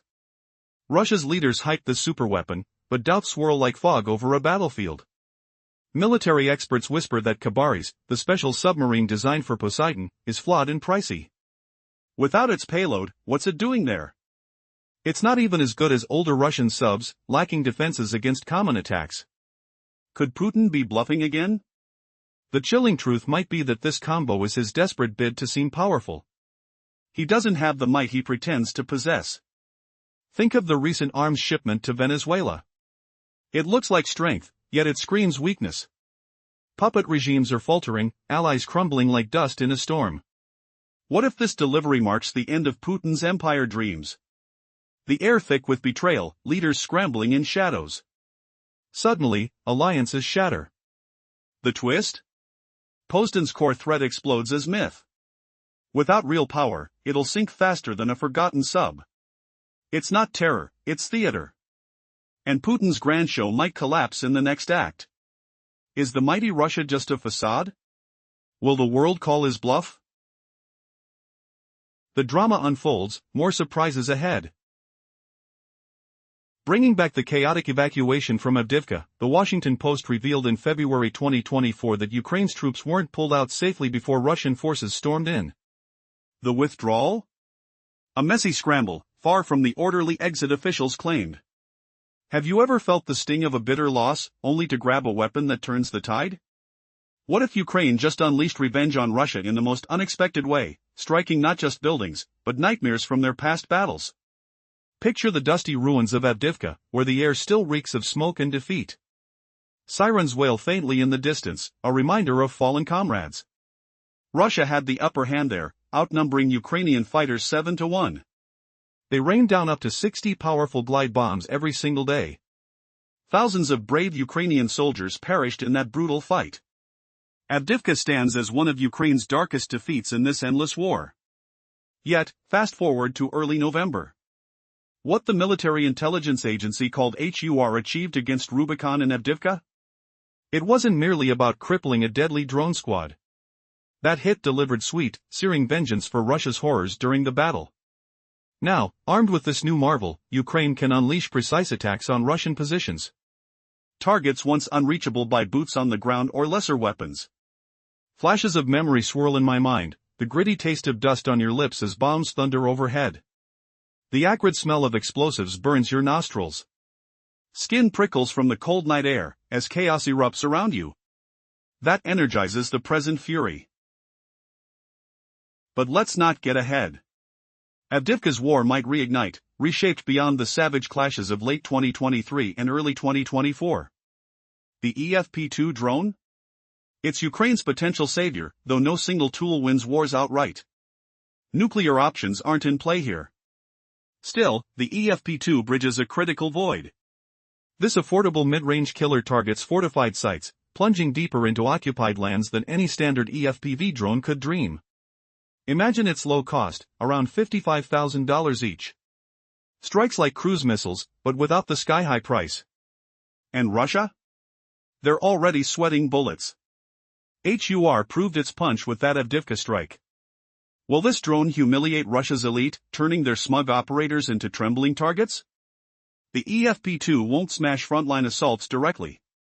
Yet, it weakens them by erasing supply hubs, command centers, and logistical veins. September and November showed glimpses. Rubicon's drone HQ crumbled. Frontline pushes grow fragility. Russia, beware. What's the shocking secret? Ukraine guards, ready to upend the battlefield once more? As mass production ramps up for the EFP-2, echoes of Avdiivka warn that drone wars are evolving, and Russia's deeply entrenched units like Rubicon might not survive the next wave. In the prior segment, we explored NATO's growing concerns over Russia's airspace violations, leading to the launch of defenses like Eastern Century to shield Poland and other allies. Now, imagine the chill of denied security in a world where drones could swarm without restraint. Did you know Warsaw's new drone network might just be the key to halting an unstoppable invasion? Picture the stark reality: Russia's aerial boldness is not just risky, it's downright dangerous. Secretary General Mark Rutte's words echo the threat. Russia's recklessness in the air along our eastern flank is increasing in frequency, he warned. Drones have pierced skies over Romania, Estonia, Latvia, and Lithuania. Intentional or not, it's unacceptable. Nations lack the defenses, the raw experience that Ukraine has forged in blood and innovation. If a massive drone swarm struck, even top militaries would crumble, struggling to hold the line. The cold wind of unpreparedness cuts deep, while the hum of unseen threats lingers. We are prepared to defend every inch of Allied territory, ready to face this peril. Earlier this year, NATO stood up Baltic Sentry to protect critical infrastructure from reckless acts in the Baltic Sea. Today, General Grinkovich and I are proud to announce Eastern Sentry, a bolstered posture along our eastern flank. Combined with East Shield, these initiatives will transform Poland's borders. And by 2026, the European Drone Defense Initiative will roll out. Moscow will think twice before eyeing Polish soil. But Warsaw's cutting-edge network? That's the crown jewel, a potential game-changer. Drones are reshaping warfare forever. No doubt about it. Recall the war's early days, the crunch of tank tracks, the boom of artillery. Then, everything shifted. Ukraine's battlegrounds crackled with drone swarms and pinpoint strikes. Nights turned deafening with Russia's hundreds of drones launching per attack, raining chaos across the nation. The Kremlin poured fortunes into new factories, spitting out thousands monthly. Imagine the roar of engines mass-producing machines, the acrid smell of smoke from production lines fueling this aerial terror. They've advanced ominously. AI drones flying solo, hitting targets unguided by humans. Others defy electronic warfare, slipping past jammers like ghosts. Ukraine adapted fiercely, innovating with allies to build a layered air defense unrivaled. Feel the pride in tension, consistent takedowns of 80% of incoming Russian drones. A sound of victory amid the whirring propellers. Most countries lack this resilience, vulnerable to the drone dominance proven in Ukraine. Rhetoric aside, Poland's new system will challenge invaders coldly. Was Moscow counting on fear alone to subdue the East? Dziś Przecisis Hawk Dziś Czekajak Nazrat Akji. The Kremlin rivaled Ukraine's air prowess, but Poland's shield might expose their fragility. What happens when defenses awaken? Will Russia's factories falter, or will they unleash horrors we haven't imagined yet? Stay tuned for the next twist, where innovation clashes with desperation in a race to control the skies. In a high-stakes game of strategy and survival, Ukraine finds itself entangled in a relentless cycle against Russia, where drone warfare has taken center stage. Each time Ukraine innovates, Russia counters, escalating their tactics. But in a stunning turn of events, Ukraine has shifted the tides by developing a revolutionary drone that seeks to dismantle the very heart of Russia's aerial operations. But how did Ukraine achieve this unprecedented victory? They crafted a groundbreaking drone capable of striking at the operators behind Russia's formidable unmanned aerial vehicles, UAVs, and the results have been chilling. This drone successfully targeted an elite Russian unit known as Rubicon, a name that conjures fear on the battlefield. Rubicon, dubbed the Center for Advanced Unmanned Technologies, was formed in August 2024 and specializes in drone warfare. Swiftly, it gained a reputation as a terrifying force in the ongoing conflict, disrupting Ukrainian operations and disrupting supply lines. Foreign news sources have touted Rubicon as one of Russia's most effective units, solidifying its role as a formidable foe. As fall descended, Ukraine's response grew urgent. Rubicon's continued operations posed a significant threat. The necessary knowledge to counterattack effectively was lacking until an intel breakthrough led Ukrainian operatives to the Rubicon's hidden headquarters in Avdiivka, a city marred by conflict.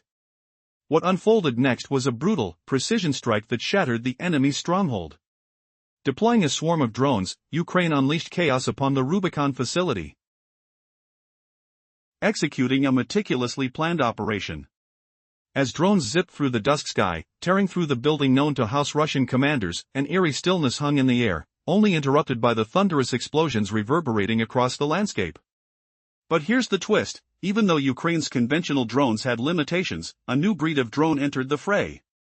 The FP2, featuring advanced capabilities, showcased a striking ability to navigate beyond traditional combat lines.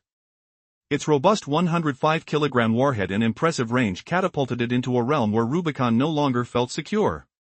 How did Ukraine manage to turn the tables without resorting to their usual firepower? The FP2 drone, worth nearly $55,000, stood ready, proving more economically efficient than larger missiles. As it soared into action, Russian commanders were left puzzled by this sudden shift in aerial tactics. With every precision strike, the Ukrainian drones turned the battlefield dynamics upside down, challenging Russia's once feared Rubicon unit in unexpected ways. The aftermath of the strike in Avdiivka sent ripples through the ranks of Rubicon, revealing not just physical destruction but a psychological blow that would resonate deep within their operations. And as winter looms closer, questions hang heavy in the air: can Ukraine maintain this momentum? Will Rubicon adapt, or have they underestimated the prowess of their foe? The battle for aerial supremacy seems far from over. The narrative thickens, and the stakes rise. Stay tuned as this epic saga continues to unfold, revealing the twists and turns of a war characterized by relentless innovation and an unyielding spirit. They were the untouchable predators, the hooded puppets pulling strings from shadows deep behind enemy lines. Could Ukraine shatter Russia's most lethal weapon with a single, devastating blow? Imagine a relentless cat-and-mouse game unfolding across shattered battlefields, where each lethal innovation sparks an even deadlier retaliation. This is Ukraine's war, a deadly cycle of drone strikes that has turned the sky into a graveyard of mechanical warriors. Whenever Ukraine deploys a cutting-edge tactic, Russia counters it swiftly, escalating the mayhem. But in early November, Ukraine unleashed a game-changer, a ferocious new drone striking straight at the heart of Russia's finest, the elite Rubicon unit. Dubbed the Center for Advanced Unmanned Technologies, this shadowy force formed in August 2024, mirroring Ukraine's drone prowess and wreaking havoc on Ukrainian supply lines. Operating from hidden bunkers, Rubicon's operators have crippled Ukraine's defenses, their drones humming like angry wasps as they carve out no-go zones and obliterate convoys with merciless precision. The stench of burning diesel and the crunch of metal underfoot fill the air near destroyed transports, their vital supplies left in smoldering ruin. As autumn deepens, Rubicon swells from hundreds to thousands of specialists, coordinating drone swarms across vast fronts. They've proven instrumental in reclaiming Kursk, pushing back Ukrainian forces through methodical, eerie silence broken only by distant whirs. Now headquartered in occupied Avdiivka, a ghost town scarred by echoes of past bombardments. Rubicon looms as Russia's technological edge, financed lavishly by the Kremlin. But Ukraine could no longer endure. Standard drones faltered against this threat, their operators lurked out of reach, their machinations unassailable. So, Ukraine engineered a brutal counterstrike, hunting the hunters.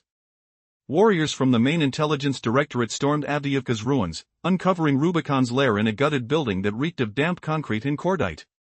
With coordinates secured, they unleashed a new terror, the FP-2 drone, a sleek predator crafted by Firepoint, soaring with a 105-kilogram warhead over 230 pounds of raw power.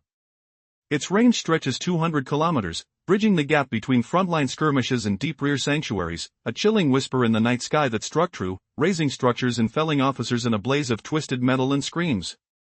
Did you sense the shift in the winds of war? What if this strike exposed Russia's Achilles heel, revealing not just drones, but a crumbling empire teetering on sanctions' knife edge?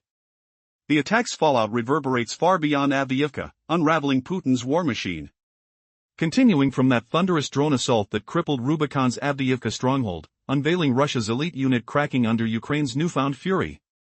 Just as Ukraine claimed its pivotal victory against Rubicon's operators, new depths emerge in this conflict, a labyrinth of economic warfare tearing at Russia's industrial spine. Whispers from the Kremlin hint at dire consequences for the Kazan aviation plant, also known as OKBM. The backbone of Russia's strategic arsenal. Western sanctions, sharpened like icy blades through the summer of 2024 and into May 2025, sever vital subsidies.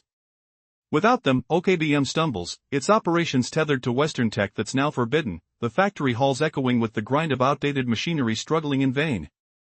The European Union's 19th sanctions package, enacted on October 23, widens the chasm, targeting 69 entities fueling Putin's aggression, choking crypto channels, and slashing diplomatic freedoms. Kaja Kallas, EU's foreign affairs architect, declared a stark warning: every euro denied is one Russia can't pour into war, her voice cutting through the fog of denial. Russia fortified Kazan with an extra 19,000 square meters of assembly space to ramp up bomber and helicopter production, building amid satellite-glimpsed expansions slated for 2026. Yet, this bulwark crumbles under the weight of isolation, the air thick with the sulfurous bite of lost possibilities. Is this the dawn of Russia's aviation eclipse, or merely the prelude to fiercer retaliations? As drone shadows lengthen, one wonders if sanctions bite will eclipse the next drone's buzz. Did sanctions just strike deeper than any missile? Could Russia's prized factories fold, leaving its skies silent without ally steel? The horizon crackles with unspoken dread, urging a drastic pivot in war's theater.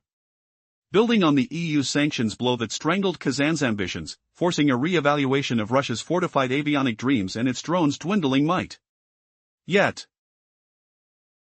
this assault on OKBM's manufacturing heart, the machining essentials for hinges on bombers and beyond, echoes even louder, a cascading echo in the war's symphony. The 19th package doesn't halt at material crunches, it broadens to Belarus's lifelines, compelling restraint in Russia's shadow. Kallas's measured tone underscores the onslaught: Russian energy veins, banking networks, and Chinese nodes crumble alike. Diplomats roam restricted paths, destabilization plots stymied. This package won't be the last, she vows, her words heavy with resolve against Putin's cyber vulnerabilities. Cyberslips, like the one spotlighted by Inform Napalm, have previously ensnared entities in sanctions news. Could history loop again, exposing forbidden acquisitions and hushed conferences? Peering wider, these impositions hobble Russia's aircraft rebirth. The Institute for the Study of War notes that, post-June reports, production sputters despite expansions at Kazan witnessed via satellite, spanning the interval between June and the autumn chill. The tactile sting of rust creeps over idle hangars, the faint scent of welding fumes yielding to stale abandonment. Why halt the bleeding? As drone hums fade into history's pages, did cybersecurity flaws just hand Ukraine a silent ally in this asymmetric clash? What unforeseen betrayal lurks beneath the surface, poised to upend Putin's throne? Were lapses in digital fortresses the true catalyst? Could a single leak topple an industry, turning titans into ruins overnight? Trails of intrigue weave tighter, beckoning further revelations. Imagine the sheer horror. In Avdiivka, Russia's relentless assault claimed 7,000 soldiers' lives. Another 30,000 were wounded. That's a staggering total of 47,000 casualties over 5 grueling months. Russia sacrificed about 10,000 troops each month, just to seize one city. How does that make you feel? The bitter taste of senseless loss lingering in the air. Now, picture this devastation unfolding on a massive scale. That Avdiivka toll surpasses even the Soviet Union's grim decade in Afghanistan. From December 1979, estimates show around 15,000 troops perished there. The tremors of bombs rattled through the nights. The acrid stench of explosives clung to everything. Putin's ruthless drive exposed a chilling truth. He'd push his own forces into the abyss for a fleeting victory. No enemy is spared. Not even Ukrainians bearing the brunt. What twisted logic fuels such brutality? Avdiivka's heart shattered too. By February 2024, nearly all of its over 30,000 residents fled. Shells whistled overhead. The ground trembled under impacts. Many didn't escape. Russian fire ravaged homes. Civilians perished in the crossfire. By December 2023, midway through the carnage, the city's mayor, Vitaly Barabash, revealed the toll. 154 lives lost among ordinary people. Only about 1,200 souls clung to the ruins. The sharp crack of gunfire echoed endlessly. Dust choked the air. Skin prickled from the constant chill of fear. Ukraine's military bled deeply as well. Figures remain shrouded, but the damage cuts deep. The Washington Post reported in February 2024, evacuations turned chaotic. Troops forced to retreat in disarray. A stark contrast to claims of order. The metallic tang of blood stained the streets. Boots crushed shattered glass. Why hide the agony when it screams so loudly? Russia's aggression unleashed a nightmare on all sides. This battle scarred the landscape forever. Buildings crumbled into dust. Echoes of despair lingered in the silence. Civilians and soldiers alike faced a hell no one should endure. Yet, this revealed Russia's brutal core.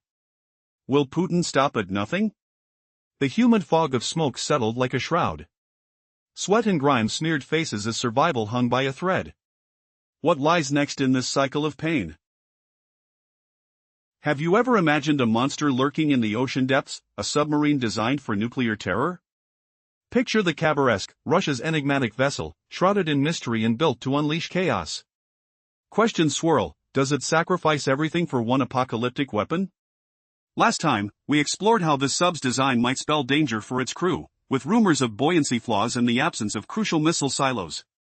Now, let's dive deeper into its arsenal and the shocking truths that could redefine naval warfare forever. Anti-ship cruise missiles could be its missing edge. The submarine's immense size plays a key role here. We've noted before that the Poseidon nuclear torpedo is too colossal for other Russian subs. It squeezes into the Khabarovsk, but at what cost? Perhaps by shedding space for conventional arms, leaving the vessel armed only with Poseidon's nuclear power. That strategy works if the sub avoids detection, whispering through the dark waters. But imagine the chilling scenario: if spotted, what defense remains? Firing a nuke at an approaching enemy ship seems apocalyptic, right? Especially with Poseidon's rumored tsunami-generating might, it could devastate Russia itself if launched too close to home. Can you feel the tension in the air, the metallic tang of fear? Doubts linger over Poseidon's precision. Could it even target a nimble underwater foe accurately? And against surface threats, like ships unleashing depth charges or anti-submarine missiles, the Poseidon falters. It's not an underwater drone, incapable of swift retaliation. The Khabarovsk urgently needs anti-ship missiles.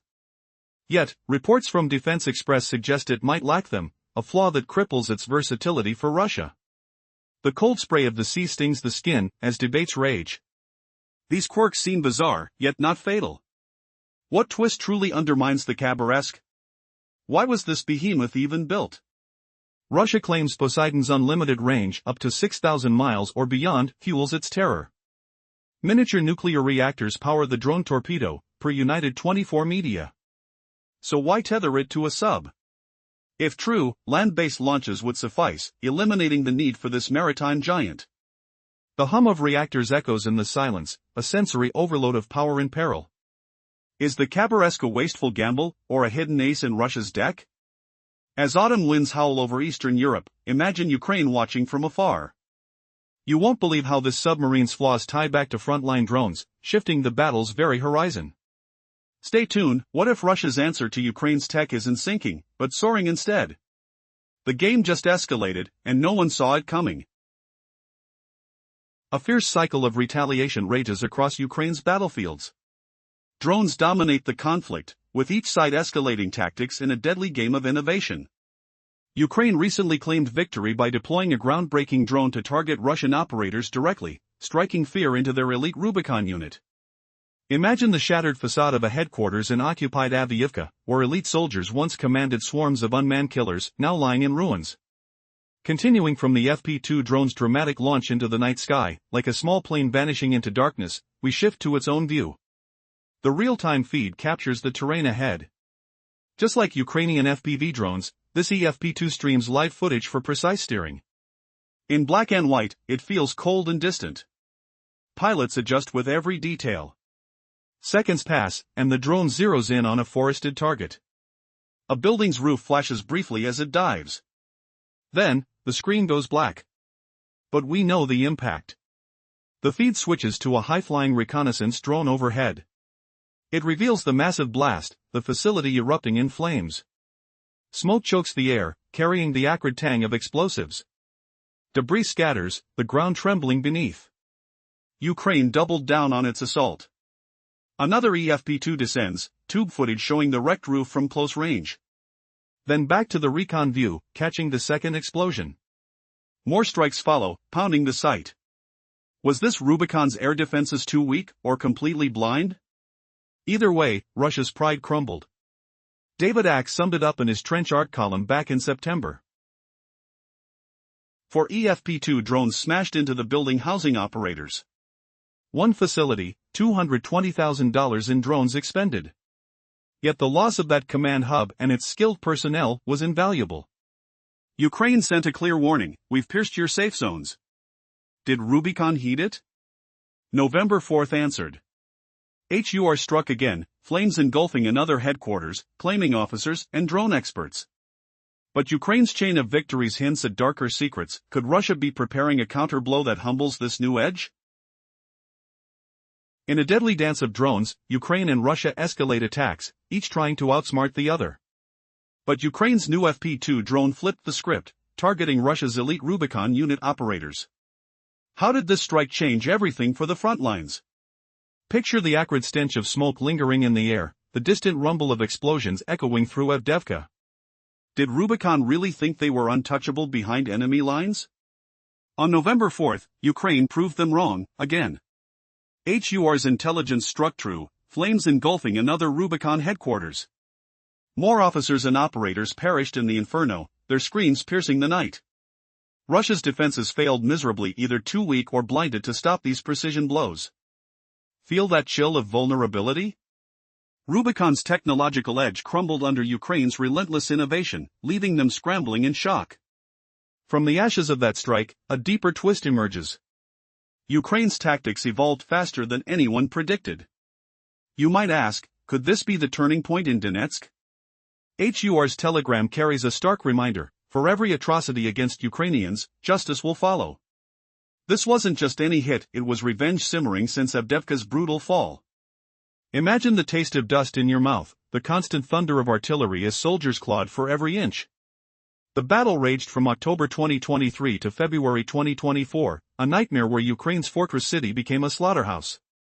Russia hurled in troops relentlessly, and Newsweek reported devastating figures: around 17,000 Russian soldiers killed, another 30,000 wounded. That's 47,000 casualties for Russia in 5 months, pushing their losses to about 10,000 per month. Ukraine fought fiercely, inflicting heavy damage before retreating, but the scars ran deep. What if Ukraine's FP2 targeting makes such horrors pay off tenfold? As winter closes in, debates rage. Is Russia's drone mastery slipping away forever? Building on Ukraine's continuous strikes, the bloody toll in Avdiivka raises haunting questions. Can Rubicon recover from these blows? Remember the original context we set: a drone that hits operators, and Rubicon ignored the warning. On November 4th, it happened once more: headquarters reduced to rubble, soldiers lost in the chaos. Ukraine repeated the tactic effortlessly, sparking dire comparisons. If Kyiv's numbers hold, Russian casualties around Avdiivka surpass those from the Soviet-Afghan War, as Newsweek noted. The Soviet Union deployed thousands into Afghanistan at December's end, yet here, unmanned terror claims more lives in months. Hear the ominous hum of incoming drones? Smell the burned circuitry and fear-soaked earth. Russia's reluctance to adapt only fuels Ukraine's advantage, humiliating their vaunted unit further. Picture the operators huddled in shadows, now exposed like rabbits to a hawk. Is this the ultimate drone war reversal? From the escalating casualties and Russia's defensive failures, a profound shift reshapes perceptions. How far behind has Rubicon truly fallen? The trick repeated reveals a fatal flaw, either inadequate air defenses or failed detection. Either path, the outcome devastates. Trust the rough touch of debris underfoot, the sharp crack of collapsing structures. Rubicon, once Russia's elite force, lags behind Ukraine's ingenious leaps. Yet there's one final twist, as HUR declared, retribution for war crimes burns bright. Striking Rubicon anywhere in occupied lands would suffice, but Avdiivka's hit sweetened it with long-awaited payback. Breathe in the metallic tang of vengeance, the whispered despair of defeated troops. Battles here were ferocious, Ukraine emerging battered but defiant.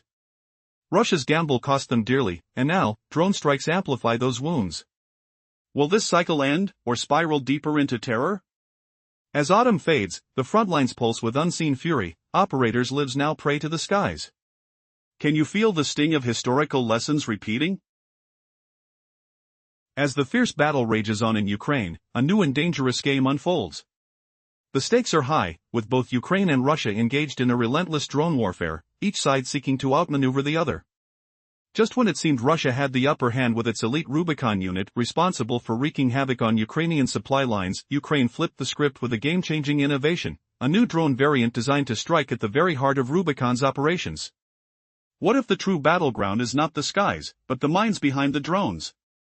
In a shocking twist, this Ukrainian-developed drone has successfully targeted one of Russia's most feared units, Rubicon, a name that sends shivers down the spine of many. Formed in August 2024, Rubicon specializes in advanced unmanned aerial warfare, continuously disrupting Ukraine's logistics and military maneuvers.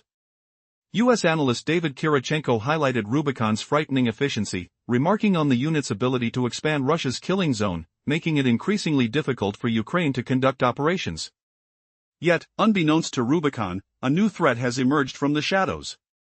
On November 4, Ukraine's main intelligence directorate executed a precision strike on Rubicon's headquarters in the besieged city of Avdiivka. Amid the rubble of a bombed building, Ukrainian operatives found key targets, Russian officers orchestrating drone operations, a decisive move aimed at crippling Rubicon's capabilities. The revelation of the FP2 drone marked a pivotal moment. Unlike previous UAVs, designed mainly for frontline assaults, the FP2 boasts an impressive 105-kilogram warhead and a striking range of 200 kilometers. This formidable drone proves that distance is no longer a safeguard for Russian forces. For an economical price of just $55,000, the FP2 is redefining what Ukraine can achieve in this ongoing conflict. Imagine the moment when these drones soared toward their target, the tension palpable as they drew closer, their silent engines a precursor to the chaos that would follow. Ukraine isn't just playing for survival, it's changing the rules of engagement, turning the tide in a conflict that seemed insurmountable. But how will Russia respond? Will they adapt, or has Ukraine just dealt a devastating blow that could redefine control in the region?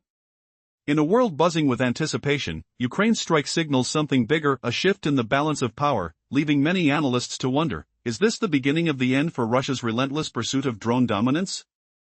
As November unfolds, the implications of this conflict set the stage for an unexpected escalation. Will Russia's ambitions stretch beyond Ukraine, threatening neighboring NATO allies, particularly Poland? The clock is ticking, and the eyes of the world are watching. Will Ukraine's innovation outpace Russia's advances? As we peer into the fog of war, one thing is clear, the fight is far from over, and the shadows hide secrets that could change everything.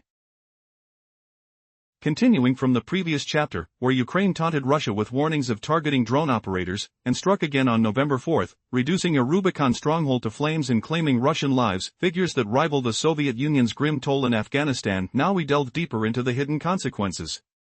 Can you imagine the horror of Russia's elite drone warriors, once shrouded in secrecy and striking from the shadows, suddenly exposed like rats in a trap, their vaunted technology crumbling under Ukraine's relentless innovation? In the chilly autumn air of occupied territory, the echo of that FP2 drone's engine fades into the distance, leaving behind the acrid stench of destruction. What secrets does this daring trick unveil about Russia's defenses? Either the Russian air forces are stretched too thin to shield their prized Rubicon unit from these buzzing invaders, or their radars and guns simply fail to spot the FP2's swift approach, dooming their technological titans to irrelevance. Whichever the case, Rubicon's fall is undeniable. Russia's cutting-edge force has stumbled, outpaced by Ukraine's clever minds who forge weapons from necessity and rage. But there's a sharper edge to this tale, a twist that cuts like a hidden blade in the gathering dusk. As the defense intelligence of Ukraine's ministry, HUR, proclaims in their urgent message, every atrocity against innocent souls demands righteous payback. This November assault wasn't just a tactical blow, it was vengeance simmering for over a year. Ignited in the blood-soaked streets of Avdiivka. Picture the roar of artillery fading into the frozen silence, the bitter frost nipping at exposed skin as soldiers crawl through rubble, the metallic tang of gunfire lingering like a ghost. The Battle of Avdiivka, raging from October 2023 to February 2024, tore at the heart of Donetsk, turning a modest city into Ukraine's unyielding citadel. It was a clash of wills, merciless and unforgiving, where defenders clung to hope amid the chaos, their fingers numb from gripping triggers, the ground trembling under relentless bombardment. Ukraine fought valiantly but retreated wounded, their pride dented yet unbroken. Newsweek's sobering February 2024 report sifts through the debris, revealing the staggering cost. Around 17,000 Russian fighters perished in the relentless assaults, pawing at Ukraine's fortifications under ceaseless fire and frostbite's cruel embrace. An additional 30,000 bore grievous wounds, their cries echoing in the smoke-filled air, totaling 47,000 casualties over 5 brutal months. That's nearly 10,000 souls lost each month, clawing for a single, scarred piece of land. Ukraine longed for balance, for retribution against those who danced in the shadows of occupied soil. And now, with the EFP2's precision, a taste of justice unfolds, but whispers of more strikes linger. Could this be just the start of Rubicon's unraveling, or a catalyst for Russia's darkest escalation yet? What if the next twist reveals even greater atrocities demanding response, pulling us deeper into this endless, treacherous game? Stay tuned to uncover the shifting sands of power in this aerial duel. The first assault on Rubicon's lair hinted at vulnerability, with skilled operators scattering like leaves in a storm, their drones silenced in the night. That November 4th victory in Avdiivka escalated the fury, obliterating another command nexus in a blaze that consumed both men and machines, a ruthless echo of Afghanistan's bitter count.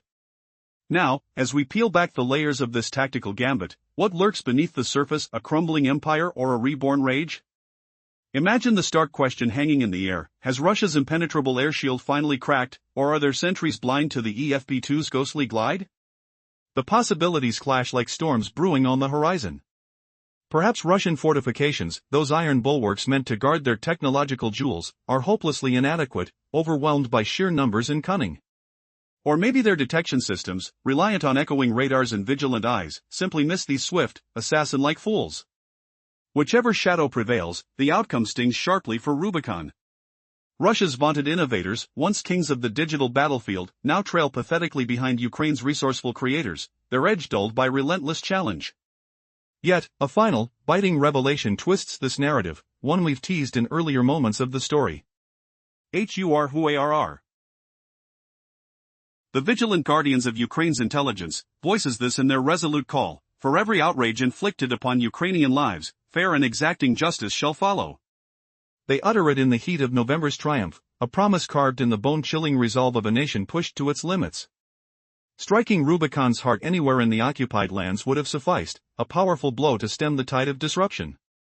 But this raid sweetens the victory, serving a long-fermented revenge answering Russia's seizure of Avdiivka, where the small stronghold fell after a symphony of suffering. Feel the weight of it all, the crunch of frost under boots, the spray of mud as shells erupt, the deafening boom rattling eardrums and shattering nerves. From October 2023 to February 2024, Avdiivka's fray raged ferociously, a beacon of Ukrainian defiance amid Donetsk's turmoil. For Ukraine, its loss was a body blow, undermining their eastern shield, even as they inflicted wounds on the invaders in valiant defeat. Newsweek's February 2024 chronicle, drawn from the war-scarred remnants, lays bare Russia's agonizing tally: roughly 17,000 troops slain in the unyielding onslaught against fortified digs, their last breaths lost in the smoky haze. 30,000 more maimed, their injuries a tapestry of pain etched in flesh and memory, yielding a 5-month holocaust of 47,000 casualties. Put simply, Russia bled about 10,000 warriors monthly for one beleaguered city. But as payback burns bright, the question gnaws: could this retribution awaken a slumbering beast, forcing Ukraine to adapt or perish in the escalating drone storm? Or does the tide truly turn, burying Rubicon in its own game? And what aged secrets from Soviet echoes in Afghanistan now fuel the fire? Will the next chapter expose vulnerabilities that tilt the scales forever, or ignite a cycle of vengeance spiraling out of control? The air thickens with anticipation, the distant hum of engines a harbinger of turmoil yet to unfold. In a stunning November strike, Ukraine unleashed the FP-2 drone on Russia's elite Rubicon unit. The attack tore into their headquarters in Avdiivka, crippling their operations and exposing vulnerabilities deep behind the lines. Russia trembled at this new threat, knowing more assaults could shatter their defenses. HUR's precision changed everything. And now, amid the echoing hum of distant engines and the acrid scent of tension, a shocking revelation unfolds. Is Poland poised to humiliate Moscow by dismantling its drone empire before it even attacks? This Eastern European powerhouse isn't waiting. It knows Putin's shadow looms, making it the next target in his twisted game. Can one bold move turn the tide, leaving Russia exposed and defeated? Imagine the chill of anticipation, the click of switches in command centers, as Poland races ahead. What secrets does this nation hide that could embarrass the Kremlin? As the FP-2 enters mass production, Poland refuses to sit idle. Its leaders sense the danger, that eerie whisper of invasion plans. Will our borders hold, they ask, their hands gripping maps stained with sweat. Poland surges forward, leaping past rivals, stunning the European Union with a 2026 deadline. A revolutionary anti-drone shield looms, one that mocks Russia's Shahed swarms, turning them into useless relics. Feel the electric buzz of innovation, the sharp bite of urgency in underground labs. Why the rush? Whispers of conquest echo from Moscow. Analysts tremble at Putin's gaze, fearing his influence creeps beyond Ukraine. Rumors swirl, Baltic states, Poland itself, next on the list. Rationality? Russia abandoned it long ago. Picture the fog-shrouded Baltic coast, waves crashing like warnings. Putin's dreams of bridging Kaliningrad through Belarus. Launching from that exclave, eyes on the Suwalki Gap. Poland, with its coastline and borders, stands defiant, a strategic gauntlet thrown. But can this buffer shatter before it's pierced? The air thickens with unresolved fears.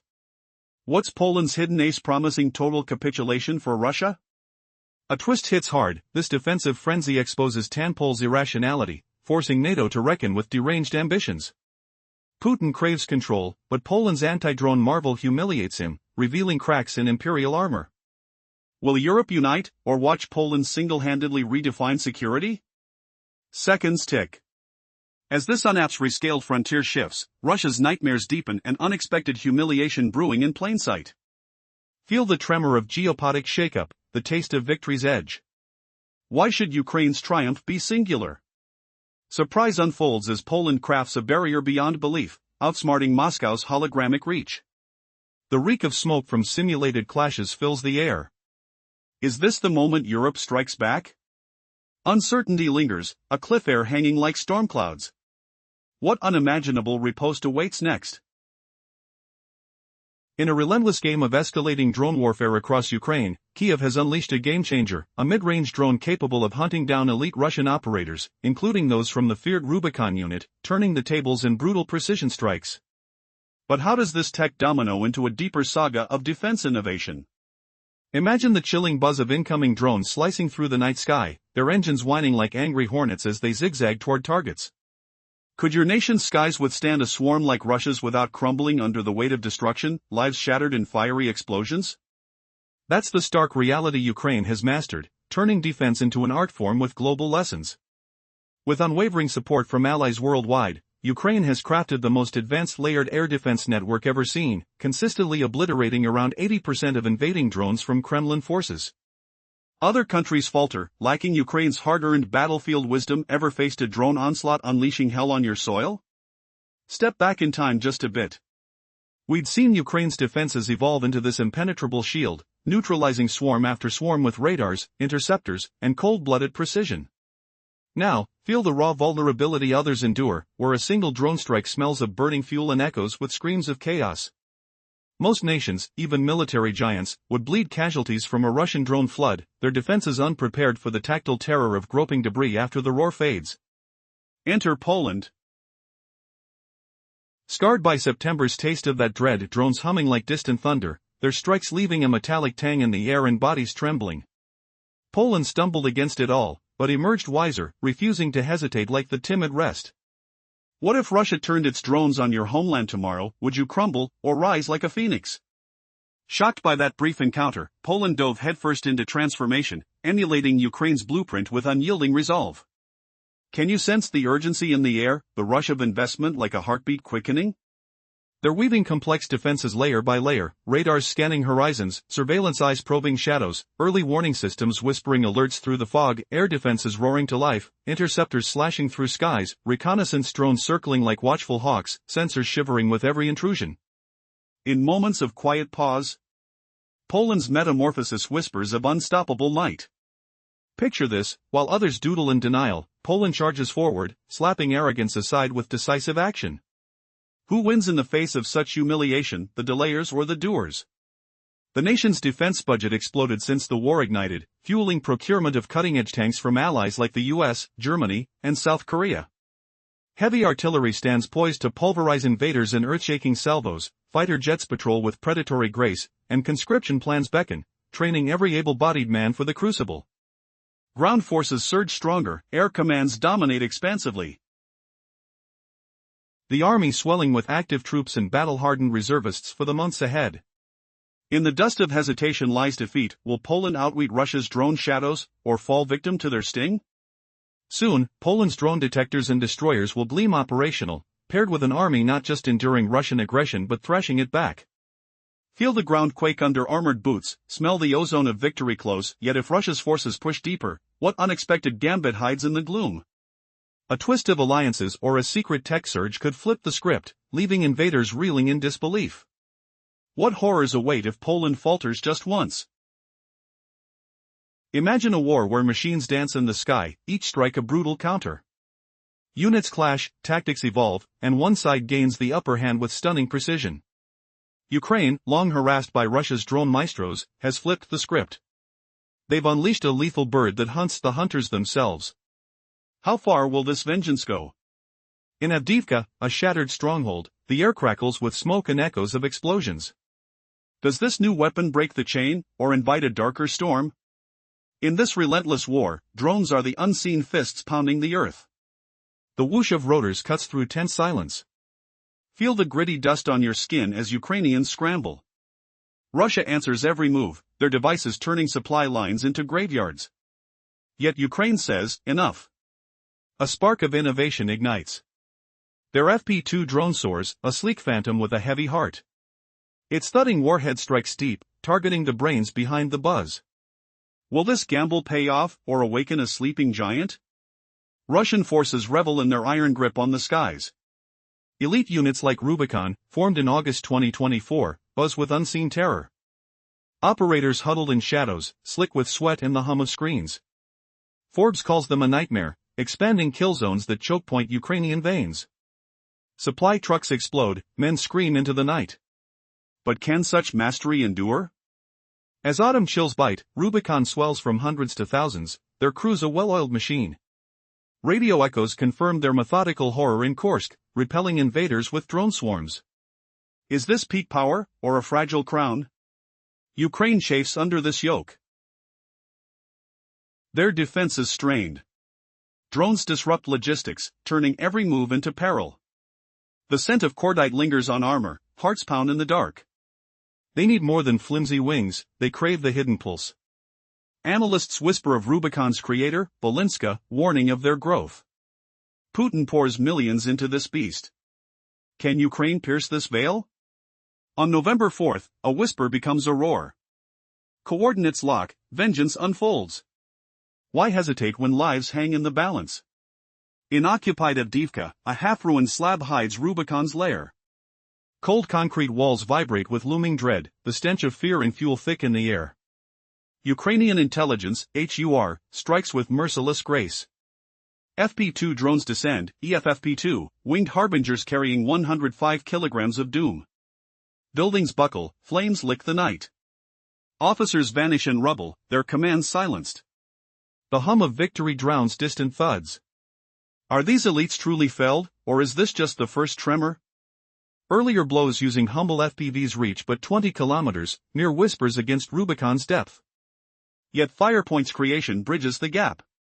For $55,000, this mid-range monster unleashes up to 200 kilometers of fury. Vivek's analysis lauds its cost-effective carnage. Can one strike erase years of torment? Ukrainians cheer as HQ crumples, but whispers cross the airwaves. What retaliation lurks in the fog? Rubicon stands humbled, their backward safe haven shattered. Videos show FP2's rise, a tiny plane vanishing into abyss, then impact's brutal kiss. Forbes' Kirachiko details logistical bleed, trucks reduced to twisted metal. Ukraine mirrors Russia's own tactics, turning the tide. But in this war of minds, no victory feels final. Do these shadows hold unpredictable fury, or bold new hope? The air thrills with possibility, even as fresh horrors brew. What unseen twist awaits in the drone's endless ballet? In a high-stakes shadow war, Ukraine and Russia trade blows through relentless drone attacks. Each innovation sparks a deadly counter, escalating devastation across the battlefield. But now, Ukraine has shattered the cycle, unveiling a game-changing weapon that targets Russia's elite drone command, the feared Rubicon unit, leaving their operations in ruins. Did a single devastating strike just expose Russia's most effective weapon against Ukraine to utter humiliation? Imagine the cold shiver down your spine as precision drones roar through the night, their engines humming like distant thunder, slamming into your command center with earth-shaking force. That's the nightmare Rubicon faces now, after Ukraine's brutal hit on their headquarters in Avdiivka. Rubicon, also called the Center for Advanced Unmanned Technologies, formed in August 2024, mirrors Ukraine's drone tactics that have ravaged Russian forces. Operated by thousands of specialists, working in coordinated crews, this unit disrupts Ukrainian logistics from hidden bases deep behind lines. It's expanded Russia's killing zones, making supplies lethal missions. Forbes highlighted its effectiveness, with expert David Kirichenko noting how it disrupts truck convoys and armored vehicles, turning Ukraine's own strategy against them. But what if the tables flipped, leaving Russia's secret killers scrambling? Ukraine couldn't ignore this threat. Standard EF-FPV drones lack range, topping 12 miles, while long-ranged ones are saved for deeper Russian territory. Enter the EF-FP2, a mid-range marvel from Firepoint. Boasting a 124-mile reach and carrying a 230-pound warhead. At just $55,000, it's cheaper than missiles, perfect for striking occupied zones. On November 4, Ukraine's main intelligence directorate, HUR, announced the precision assault on a half-destroyed building in Avdiivka, where Rubicon commanded drone warfare. A horde of EF-FP2s unleashed devastation, partial building collapse and casualties among officers and soldiers visible in aftermath reports. This wasn't new. Earlier, such strikes hit similar Rubicon nodes, proving Russia's inability to adapt. Yet, amid this chaos, could Russia's purse strings find them a savior? Putin pours resources into Rubicon, growing it from hundreds to thousands by autumn. Outlets like Radio Free Europe Radio Liberty describe it as secretive, methodical, key in reclaiming Kursk Oblast after Ukraine's invasion. Analyst Rob Lee credits it for Russia's February-March pushback. But now, with operators hunted, Rubicon's kill zones crumble, logistics recover faintly. An unexpected twist surfaces. Is Rubicon's growth a facade, masking vulnerabilities that Ukraine exploits ruthlessly? Vivid explosions light the occupied streets, acrid smoke choking the air, rubble grinding under boots as survivors flee. Could this force Russia's Volume 2-9 counterstrike, or will they retreat, their reputations tarnished? What hidden ace does Ukraine hold next, turning the tide forever? As Ukraine's Victory Drones project chief, Maria Belinska, warns of Rubicon's expansion, her words echo, thousands of specialists by fall, covering the front. But after Avdiivka, is their secrecy broken, leaving them exposed like prey to a silent predator? Sensory alarms blare, metallic scents of burning electronics mingling with dust, the tactile crunch of debris underfoot signaling newfound fragility. Will this humiliation push Russia underground, or ignite a data war? Supply chains squeal to life again, no longer blocked by Rubicon's shadows. Prospects for assaults brighten, but enemies adapt.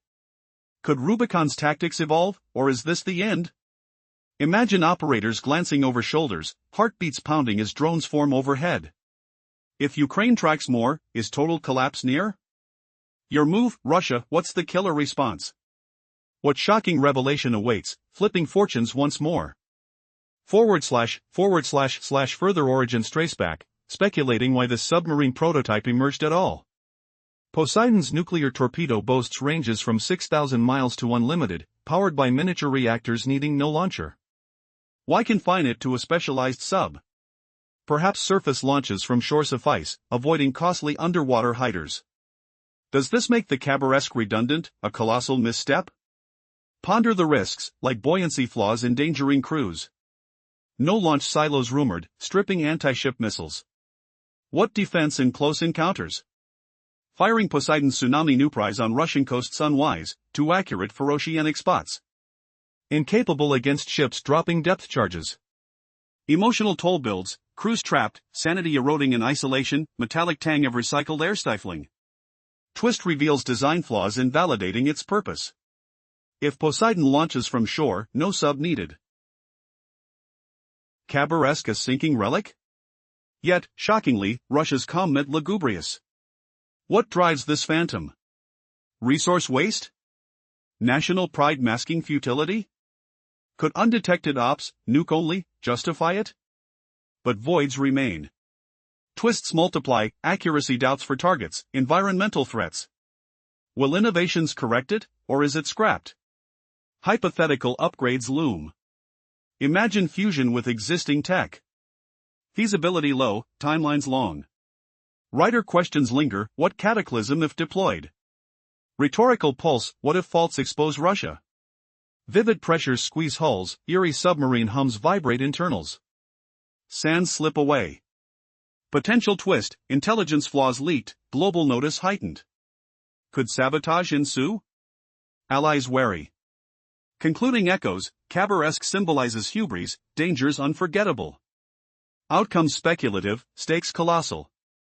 Reflection prompts, what lessons endure? Sensory overload, confined dread palpable, foes calculating strikes. Unexpected ends possible, obsolescence looming. What future arcs? Narratives breathe, conflicts crescendo. Final summation reinforces, buoyant issues critical, life risking. Rocket aspects debatable, extenders questionable. Poseidon's self-sufficiency undermines need. Yet, execution portends. Conclusions hang, twists resonant. What revelations next? Emotion surges, vivid tales unfold. Cliffhangers tease horizons. Imagine crew's desperation, tactile constraints bearing down.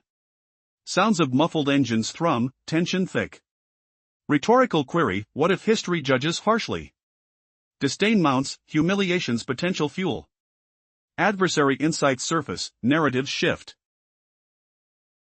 Oh no, shocking precursor emerges.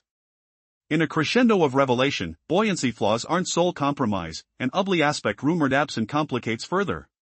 What foundations cracked? Vivid stressors escalate, immersive predicaments. Can this be salvaged, or is oblivion inevitable? Unexpected, perhaps alter worlds, wallow.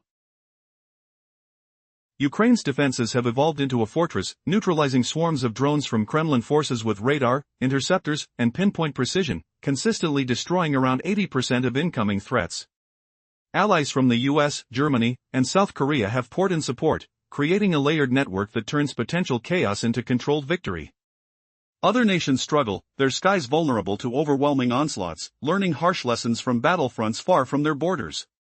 What if a single drone strike could shatter your nation's resolve, leaving cities in silent ruin and skies echoing with defeat? Imagine the acrid smell of scorched earth lingering after a precision hit, the metallic taste of fear on the wind as engines roar overhead. Rabbits freeze in terror as shadows flit by. How would your homeland endure Russia's relentless swarms, where each defeated city screams of lives lost in fiery maelstrom? Ukraine has forged a masterpiece of anti-drone strategy, blending radars that pierce fog, swift interceptors that slash through air, reconnaissance drones circling like vigilant sentinels, and ground forces standing firm against encroaching doom. Picture Poland in September, a nation quaking from Russia's probing attacks, drones buzzing like distant plagues, their strikes etching scars on soil and souls, rubble pressing heavy underfoot. Bodies trembled in the aftermath, the air thick with burnt wiring and shattered hopes. Unlike timid onlookers, Poland rose from the ashes, enraged humiliation fueling a transformation. Could you feel the pulse of urgency? Investments surging like blood through veins? They crafted an intricate shield, surveillance eyes scanning horizons, early warnings whispering through haze, air defenses awakening with thunderous ferocity, sensors vibrating at every breach.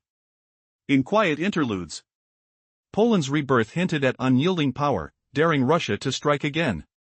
As helicopters clatter in pursuit and tanks rumble closer, what arcane weapon might Russia unveil next, twisting the skies into a nightmare beyond reckoning? The dust of delays concealed ruin. Would Poland evade Russia's drone phantoms, or succumb to their venomous grasp? Soon, Poland's detectors and destroyers will pulse with readiness, armies poised to repel aggression with armored might and thunderous artillery. Feel the earth shuddering beneath heavy boots, inhaling the ozone hint of impending triumph. Yet, if Russian shadows creep deeper, what clandestine alliances or forbidden technologies lurk in the abyss, flipping fates and leaving invaders dazed in unexpected despair? What abyssal fate looms if Poland stumbles into the void just once? As drone detectors hum online and armies swell with trained warriors, Poland echoes Ukraine's path, defenses layered against destruction. The budget surged wildly since the conflict's spark, importing elite tanks from allies' arsenals. Feel the metallic chill of their hulls, the growl of engines awakening dormant forces. Artillery positions throb with potential, ready to unleash salvos that rattle bones and shake the ground. Fighter jets slice skies with predatory elegance. Conscription plans drawing every capable soul into the fray. Ground troops multiply, air commands expand vast, forces swelling fast for battles ahead. Now, envision innovation clashing with raw desperation in a frantic aerial dance. Will Russia's forges collapse under the weight, or birth monstrosities unseen? Alliances might tighten suddenly, technologies surge wildly, catching foes off guard in a storm of reversal. What unseen horrors erupt if Poland falters, and the skies darken with Russia's unleashed fury? Fight jets patrol relentlessly, recon drones hover vigilant, sensors quivering relentlessly. Feel the tactile grip of resolve, soil grinding beneath poised troops. Athletics launchers cluster densely, tanks lurch forward hungry. Could Russian factories falter soon, ground crumbling under pressure? Or will they forge terrors imagined only in nightmares? Waves upon waves of missiles might rain down, defenses cracking like fragile glass. Unseen weapons could emerge from shadows, mocking past victories. What if the tide turns viciously, exposing every weakness in a cruel betrayal? The air thickens with dread, winds carrying hints of impending storm. Drones might swarm thicker than ever, their rotors whining relentlessly. Artillery thunder echoes warnings. Feel fingers tightening on controls, breaths held in anticipation. Will innovation triumph over desperation in the race for sky dominion, or spiral into an abyss of endless horror? Ukraine knows the cost of hesitation, mastering skies against encroaching threats. With global backing, they've built defenses obliterating most invaders. A beacon for Poland's awakening. But Poland's transformation races on, defenses awakening to crush drone nightmares. Their budget ballooned exponentially, procuring advanced tanks from allies, artillery poised to shatter foes, jets soaring vigilant, troops swelling vast and ready. Could their strategy humiliate Russia's tactics, rising as a phoenix from September's scars? Arms flood radars, interceptors, surveillance drones, sensors pulsing alert. Feel the ground trembling under boots, ozone scent sharpening resolve. What hidden gambit waits if forces dig deep, alliances fracturing or tech exploding forth? But linger here, what technological terror might Russia unleash next, a beast born of desperate forges, turning allies' skies into slaughterhouses of shattered ambitions? Imagine factories humming with forbidden creations, shadows lengthening into monstrous forms. The scent of molten metal invades nostrils, valves hissing like serpents' breaths. Feel vibrations rippling through foundations as new horrors assemble. Will Russia's awakening conjure unbeatable nightmares, or crumble under humiliated rage? Skies might boil with unprecedented fury, defenses pierce like paper. Uncharted weapons could emerge, defying every prediction. Alliances twist unpredictable, betrayals lurked in fog. What if Russia's gamble backfires spectacularly, exposing their fragility in a vortex of ruin? What catastrophic downfall awaits at the edge of innovation's blade? In this high-stakes chess of skies, Ukraine's mastery shames slumbering giants. Poland charges ahead, defenses bristling against the drone deluge. Budget exploding with procured might, tanks clattering, jets clawing air, forces surging numbered. Artillery roars primed, conscription calls echoing. Feel pulse racing with urgency, air vibrating with potential. Early warnings whisper threats, sensors shivering sensitive. Drones circle watchful, heavens guarded watchful. What unpredictable ploy might rear up if Poland's guard wavers slightly, unraveling victories into tapestry of loss? What profound upheaval brews when the final gambit unfolds? As drones hum menace, Russia's factories labor feverishly to counter.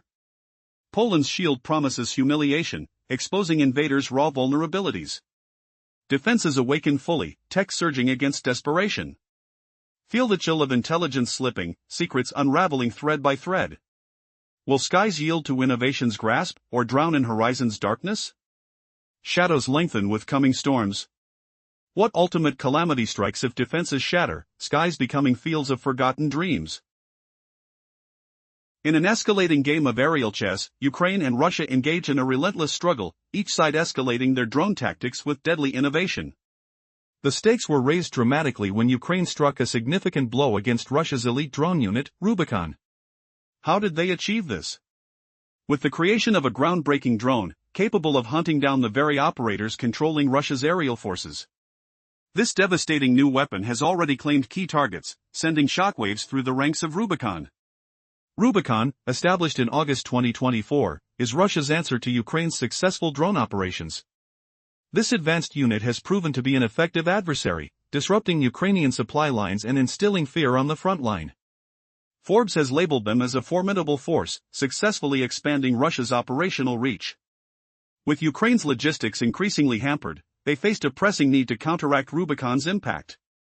The answer lay in neutralizing the Rubicon operators themselves, removing their ability to wield UAVs from behind enemy lines.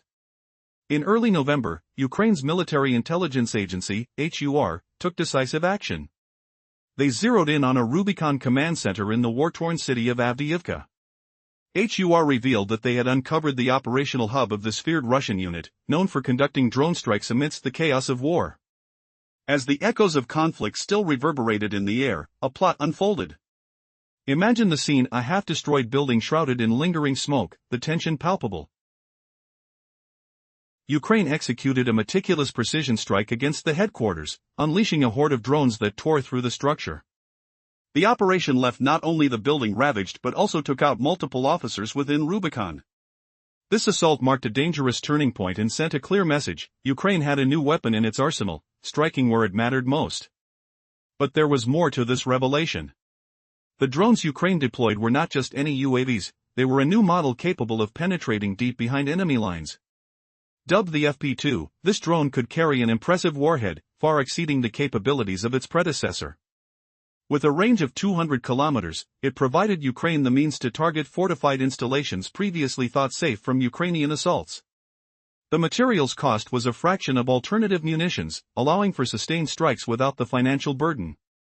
As the dust settled from the Avdiivka strike, it became clear that Ukraine had shifted the battlefield dynamics. With Rubicon's foundations shaken, Ukrainian forces were emboldened, poised to exploit this new vulnerability. The implications were vast. Could this new tech humiliate one of Russia's elite units and reshape the very fabric of the ongoing battle? But wait, what's this unexpected development? In the air, the FP2 drone represents a shift in warfare, a complete evolution of strategy. The battlefield is continually transforming. Will this new age of drone warfare lead to more than just skirmishes? The air now hums with possibility and danger. As we stand on the edge of a new chapter, one thing remains clear: this fight has only just begun, and Rubicon may not withstand the next storm. Imagine the icy grip of uncertainty tightening around Europe's eastern borders, where unseen threats hum through the night sky.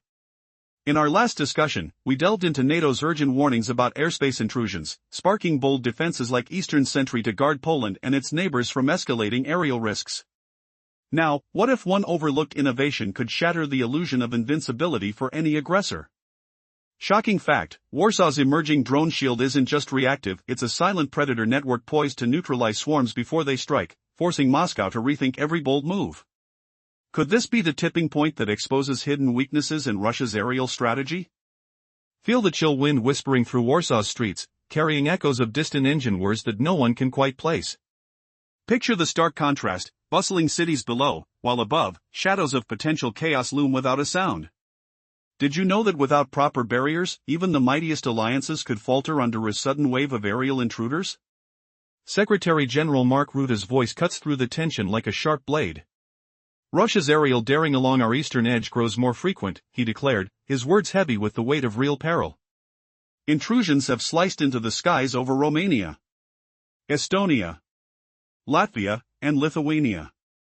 Whether by design or mishap, such breaches demand action they simply cannot stand. Nations scramble, yet many lack the hardened edge that Ukraine has carved from relentless trials and clever breakthroughs. If a vast flock of these flying machines descended without warning, even elite forces might buckle, racing to seal the gaps in their defenses. The sharp bite of vulnerability stings, mingled with the faint, metallic tang of high-tech alerts beeping in control rooms. We stand firm, committed to safeguarding every corner of our shared lands, poised against this gathering storm. Earlier this year, NATO activated Baltic Sentry, a vigilant layer to protect vital pathways from unpredictable disruptions in the Baltic waters. Today, General Christopher Cavalli and I proudly unveil Eastern Sentry, a strengthened stance along our eastern frontier. Paired with East Guard, these efforts will reshape Poland's boundaries into an unbreakable wall.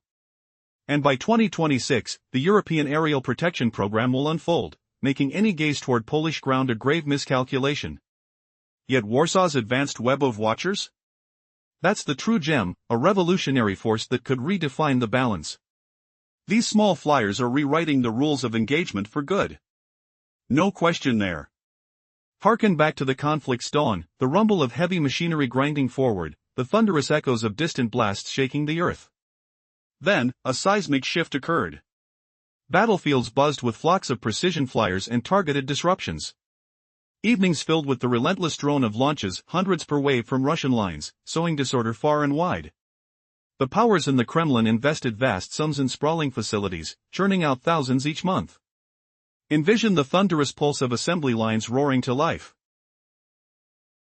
The sharp scent of heated circuits and oil hanging thick in the air, powering this skyward menace. Their designs have evolved with eerie precision, self-guided flyers navigating alone, zeroing in on marks without human oversight. Some evade signal blocks entirely, gliding through interference like whispers in the fog. Ukraine rose to the challenge with unyielding spirit, partnering with allies to craft a multi-tiered barrier like no other. Sense the surge of determination mixed with the electric hum of systems syncing perfectly, downing 4 out of 5 incoming threats consistently. A triumphant rhythm against the steady whirl of approaching wings. Most regions haven't built this toughness, leaving them open to the lessons etched in Ukraine's skies. Beyond the words, Poland's fresh framework will confront challengers with unflinching resolve. Did Moscow bank solely on intimidation to sway the East? Flashback to a quiet evening in early 2022, when a lone operator in Kiev first heard the eerie buzz of an approaching shadow, heart pounding, fingers flying over controls as the first counter-drone lit up the screen, the glow reflecting in wide eyes amid the scent of fresh rain on concrete. That spark of ingenuity ignited a fire still burning today. The Kremlin matched Ukraine's aerial edge step by step, but Poland's barrier could reveal cracks in that facade.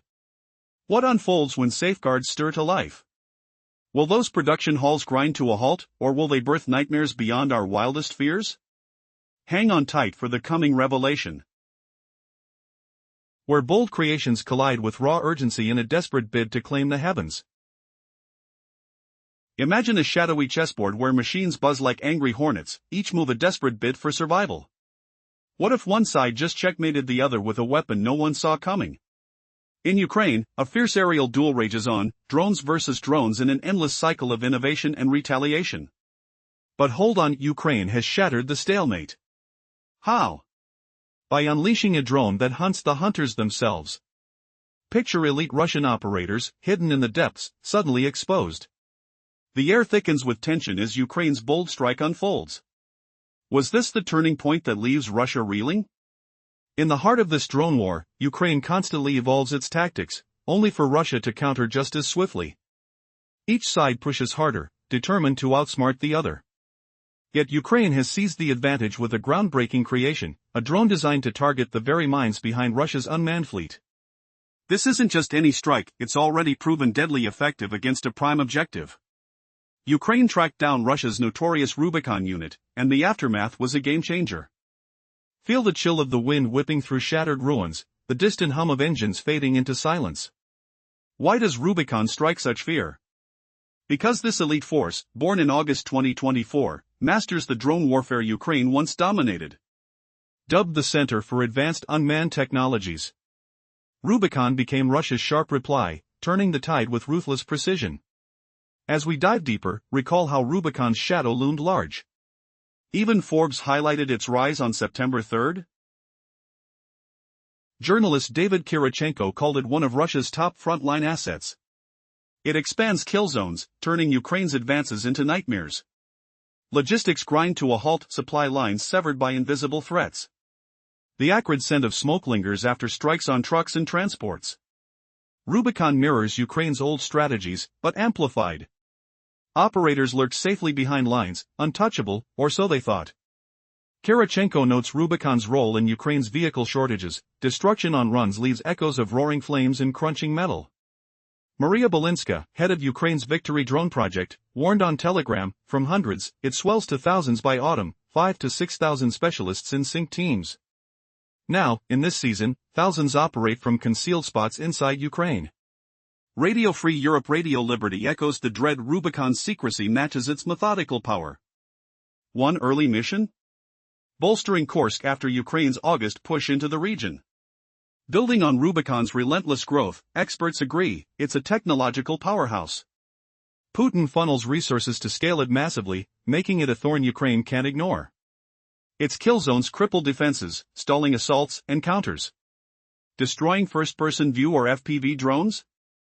Futile, they're cheap, endless replacements. The real target? The operators pulling the strings. Without them, the sky falls silent. And in early November, Ukraine struck true. On November 4, Ukraine's main intelligence directorate, or HUR, announced a decisive hit on Rubicon's base in Avdiivka. That familiar Donetsk city. Scarred and occupied, hid the enemy's nerve center in a battered structure. HUR fighters uncovered it, specialists in unmanned systems fueling Russia's campaign. A vital asset, lavishly funded, now in the crosshairs. What happens when hunters become the hunted? The pulse quickens as Ukraine prepares its response. From unmasking Rubicon's lair, the story escalates. Ukraine deploys a swarm, precision-guiding chaos toward the command post. Reports from Kiev Post detail direct impacts. The building crumbles, hampering Russia's hold in Avdiivka and beyond. HUR confirms losses among officers and personnel, details sparse, but the blow weakens operations in Donetsk. Even a few key figures down? That's disruption echoing like thunder. But wait, earlier doubts linger. Standard drones fall short for deep strikes. FPV models, built for front lines, max out at 20 kilometers, or 12 miles, per new Voice of Ukraine in April. Rubicon hides beyond that, clever and cautious. Long-range options? Reserved for Russian soil hits, too precious for local threats. So on November 4, neither fits. Yet Ukraine triumphs without them. Here the low wine building, a new ally emerges. Twist, the weapon redefines the battlefield. HUR reveals the FP2 unmanned vehicle, packed with a 105-kilogram warhead. Directed flawlessly into urban shadows, it pierces where others can't. FP2, from Firepoint, the minds behind lethal Flamingo missiles targeting Russia. Not a mere sequel to FP1, but a mid-range marvel for threats like this base. Analyst Ryder Blackthorne breaks it down, that warhead equals 230 pounds, dwarfing FPV loads, capable of leveling structures and clusters. Range? 200 kilometers, or 124 miles, perfect for occupied zones. Mid-tier reach slips past assumptions. Rubicon deemed safe behind lines? Proven wrong. This drone births a fresh menace for Russia's rear. Priced at just $55,000 per unit, via Euromedist Press, it's a bargain versus cruise missiles. That November hit? Cost recouped in one go, officers lost, a bonus sting. Why does this devastate Rubicon further? Remember the FP2's debut punch. Ukraine struck another base before, exposing vulnerabilities. Special Kherson Kadak shared footage, 20 kilometers deep, a small plane-like craft launches into midnight skies. 45 seconds of thrill, it vanishes into velvet darkness. Around that moment, gaps appear. But Poland's story ties in unexpectedly, air defenses once riddled with holes from Russian probes, now fortified. In our last tale, NATO eyed Russia's bold airspace games, sparking Eastern sentry to guard Poland and kin. Feel the frost of vulnerability, drones swarming unchecked. Did Warsaw know? Clear flaws in shields, yet allies surge to mend them. Poland accelerates East Shield, launched in 2024 amid rising threats from Russia and Belarus. Biggest investment since World War II, $2.55 billion total. Physical walls, anti-tank barriers, minefields, fences, bunkers, bridges. Plus electronic nets, anti-drone webs, radar outposts. AI alerts scanning horizons for intrusions. Jets scramble, defenses ignite, readiness surges. Linking shields to skies, Poland gains from NATO's Operation Eastern Sentry, kicked off September 12, days after a Russian drone slip. Boosts air, sea, ground might along Europe's east edge, prepping for drones, jets, missiles from foes.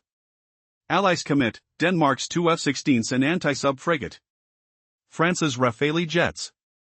Germany's 4 Eurofighters. Shared skies, no solo burdens. NATO's Mark Rutte declared, Russia's aerial daring escalates, violations in Romania, Estonia, Latvia, Lithuania. Intentional or slip, it's. In the heart of a tumultuous war, a perilous tit-for-tat game unfolds in Ukraine, where drones have become both a weapon and a strategy. Each time one side crafts an innovative tactic, the other retaliates with equal fervor. Recently, however, Ukraine has flipped the script in this deadly aerial chess match. But what were the full implications of this bold move? Ukraine has unleashed a groundbreaking drone, capable of targeting the masterminds behind Russia's own drone operations. This isn't just any drone, it's a game changer. On November 4, a significant strike against a Russian drone unit based in Avdiivka shattered expectations and sent shockwaves through the Russian command. But how did Ukraine manage to strike so deep behind enemy lines? The target was none other than the elite Rubicon unit, known as the Center for Advanced Unmanned Technologies, established to counter Ukraine's successful drone strategy. Rubicon's operators had wreaked havoc on Ukrainian logistics, attacking vital supply lines and creating deadly killing zones. As autumn settled in, reports indicated that Rubicon was expanding its ranks, making it even more formidable. How could Ukraine possibly tackle this behemoth? The answer lay in a new drone model, the FP2. Unlike Ukraine's previous drones, this one could reach into the depths of enemy territory, carrying a deadly payload of 105 kilograms. Information revealed that the FP2 had an impressive operational range, allowing it to strike targets over 200 kilometers away. It was designed not just to compete but to annihilate. With the rapid success of the FP2, destruction was inevitable. As the FP2 took to the night skies, it transformed the landscape of war, soaring silently, yet deadly, towards Rubicon's command post. A precision strike ensued, devastating the very headquarters where Rubicon's strategies were concocted. Once thought invincible, Rubicon now found itself vulnerable, as several high-ranking officers and drone operators were eliminated in the strike. But this was just the beginning. The significance of this attack sends ripples through the fabric of the conflict. With Rubicon being one of Russia's strongest units, the loss dealt a psychological blow to the Russian forces. But as Ukraine celebrated its tactical victory, questions began to surface. Would this breakthrough be enough to turn the tide, or would Russia unleash its wrath and retaliation? Meanwhile, in the backdrop of this drone warfare, Russia unveiled its own ambitious project, a nuclear-powered submarine named Khyber-Desk, designed to carry the Poseidon drone, meant to give Russia unparalleled control over the world's waters. However, doubts surfaced about its efficacy and practicality. Could it be that amid desperate displays of power, Russia was exposing its vulnerabilities? As Ukraine integrates these new technologies into its strategy, the question arises, in a war of machines overhead, can one side truly dominate? The answer lies in the shadows, where tactics rapidly evolve, and the unexpected becomes reality. As both sides brace for what comes next, the battlefield continues to transform, revealing new threats and opportunities at every turn. In the shadowy dance of drone warfare, Ukraine's relentless advancements have forced Russia's elite Rubicon unit to strike terror, transforming the battlefield into a nightmare of disruption and death. But last November, Ukraine shattered that dominance with a stunning counterpunch. What if the controllers of destruction could be hunted themselves? Imagine the acrid stench of burnt circuits as operators hand tremble on joysticks, unaware that their own end looms. This isn't fiction. Ukraine has developed FP2, a drone that extends its reach far beyond front lines, targeting the very brains behind Russia's aerial assaults. The question burns, could this change the brutal tide of war overnight? Drawing from Ukraine's cycle of one-upping Russia's tactics, evolving from basic drones to sophisticated killers, the conflict now hinges on those controlling the unmanned swarms. Russia formed Rubicon, the Center for Advanced Unmanned Technologies, in August 2024. Emerging as a secretive, methodical force, it mirrors Ukraine's drone mastery but from the occupier's side. Forbes journalist David Kirichenko noted in September that Rubicon expands Russia's killing zones, turning supply routes into graveyards. Can you feel the dread as trucks crumble under unseen strikes, their metal frames groaning and flesh searing? Ukraine's logistics suffer, with shortages choking its defenses. Rubicon's operators, hidden deep behind lines, orchestrate this havoc. As Radio Free Europe Radio Liberty reports, the unit grew rapidly, aiding Russia's Kursk pushback in early 2025, combining thousands of troops and drones to reclaim territory. Ukraine's Maria Belinska, from the Victory Drones Project, revealed on Telegram that Rubicon swells to 5,000 to 6,000 specialists by autumn, crews poised to blanket the front. Yet, its effectiveness breeds vulnerability. Strike the mines, and the swarm falls silent. What unexpected weakness lies in their precision? Building on Rubicon's myth of invincibility, proven truthful through disruptions and secretive operations, Ukraine knew it must dismantle the command centers, not just the cheap drones soaring in. Trying to shred first-person view FPVs proves futile, as replacements pour in endlessly. The key twists, as Kirichenko highlights, target the human element. Ukraine perfected a weapon for this, unveiled brutally on November 4. The main intelligence directorate of Ukraine's Ministry of Defense, HUR, struck a Rubicon outpost in occupied Avdiivka via telegram. Fighters uncovered a half-destroyed building housing these elite invaders, dedicated to unmanned systems and Russia's genocidal assault. Teeth clenched and hearts pounding, Ukraine unleashed drones in a precision barrage. The Kiev Post describes direct hits crippling the structure, a command hub supporting Donetsk operations. Ukrinform adds that officers and soldiers perished, though counts remain vague. The hum of propellers vibrates through the night, mixed with distant explosions rattling the air, as plumes of dust choke survivors. Even a handful of losses cripples activities in the region. But how did Ukraine reach so deep without its usual tools? Feel the chill of calculated revenge in every shattered wall? Expanding from the Avdiivka devastation, where Rubicon's fortress crumbled under unexpected fire, Ukraine overcame range limits with innovation, saving long-range assets for worse threats. FPV drones max at 20 kilometers, per new Voice of Ukraine, inadequate for operator layers. Enter FP2, engineered by Ukrainian firm Firepoint, creators of Flamingo missiles. HUR directed this unmanned vehicle at dense urban foes. Rida Blackthorn details its power. A 105-kilogram warhead, or 230 pounds, shatters buildings and troops alike. The explosions roar echoes, debris prickling skin like shards of forgotten victory. At 200 kilometers range, roughly 124 miles, it bridges gaps.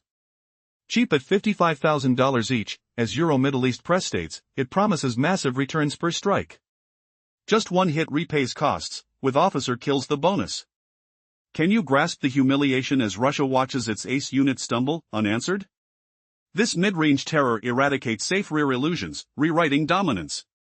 Layering on FP2's debut humiliation of Rubicon's untouchable prowess, this isn't Ukraine's first punch. Special Korsun Cat-X account captured prior footage, and FP2 assaulting a Rubicon drone unit 20 kilometers back. The 45-second clip shows the drone, shaped like a sleek aircraft, launching into midnight's embrace, vanishing into velvet darkness. Tensions build as launch vibrations pulse through the ground, engines whining high above unchallenged skies. Russia's SUF no equalizer. Twists deepen Rubicon's crisis, funding swelled by Putin to bolster strength. HUR's revelation hammers home, Ukraine engineered this exposure. Translating iron wool into aerial justice. Narrators ponder, will Russia's machine now mimic, or falter in the smoke of defeat? The campaign's core flounders, asymmetry favoring the outnumbered no more? Smells of cordite linger, a poignant reminder of shifting sands in this ceaseless strife. What dark corners will Ukraine expose Venpol next, uncovering Russia's hidden fangs where least expected?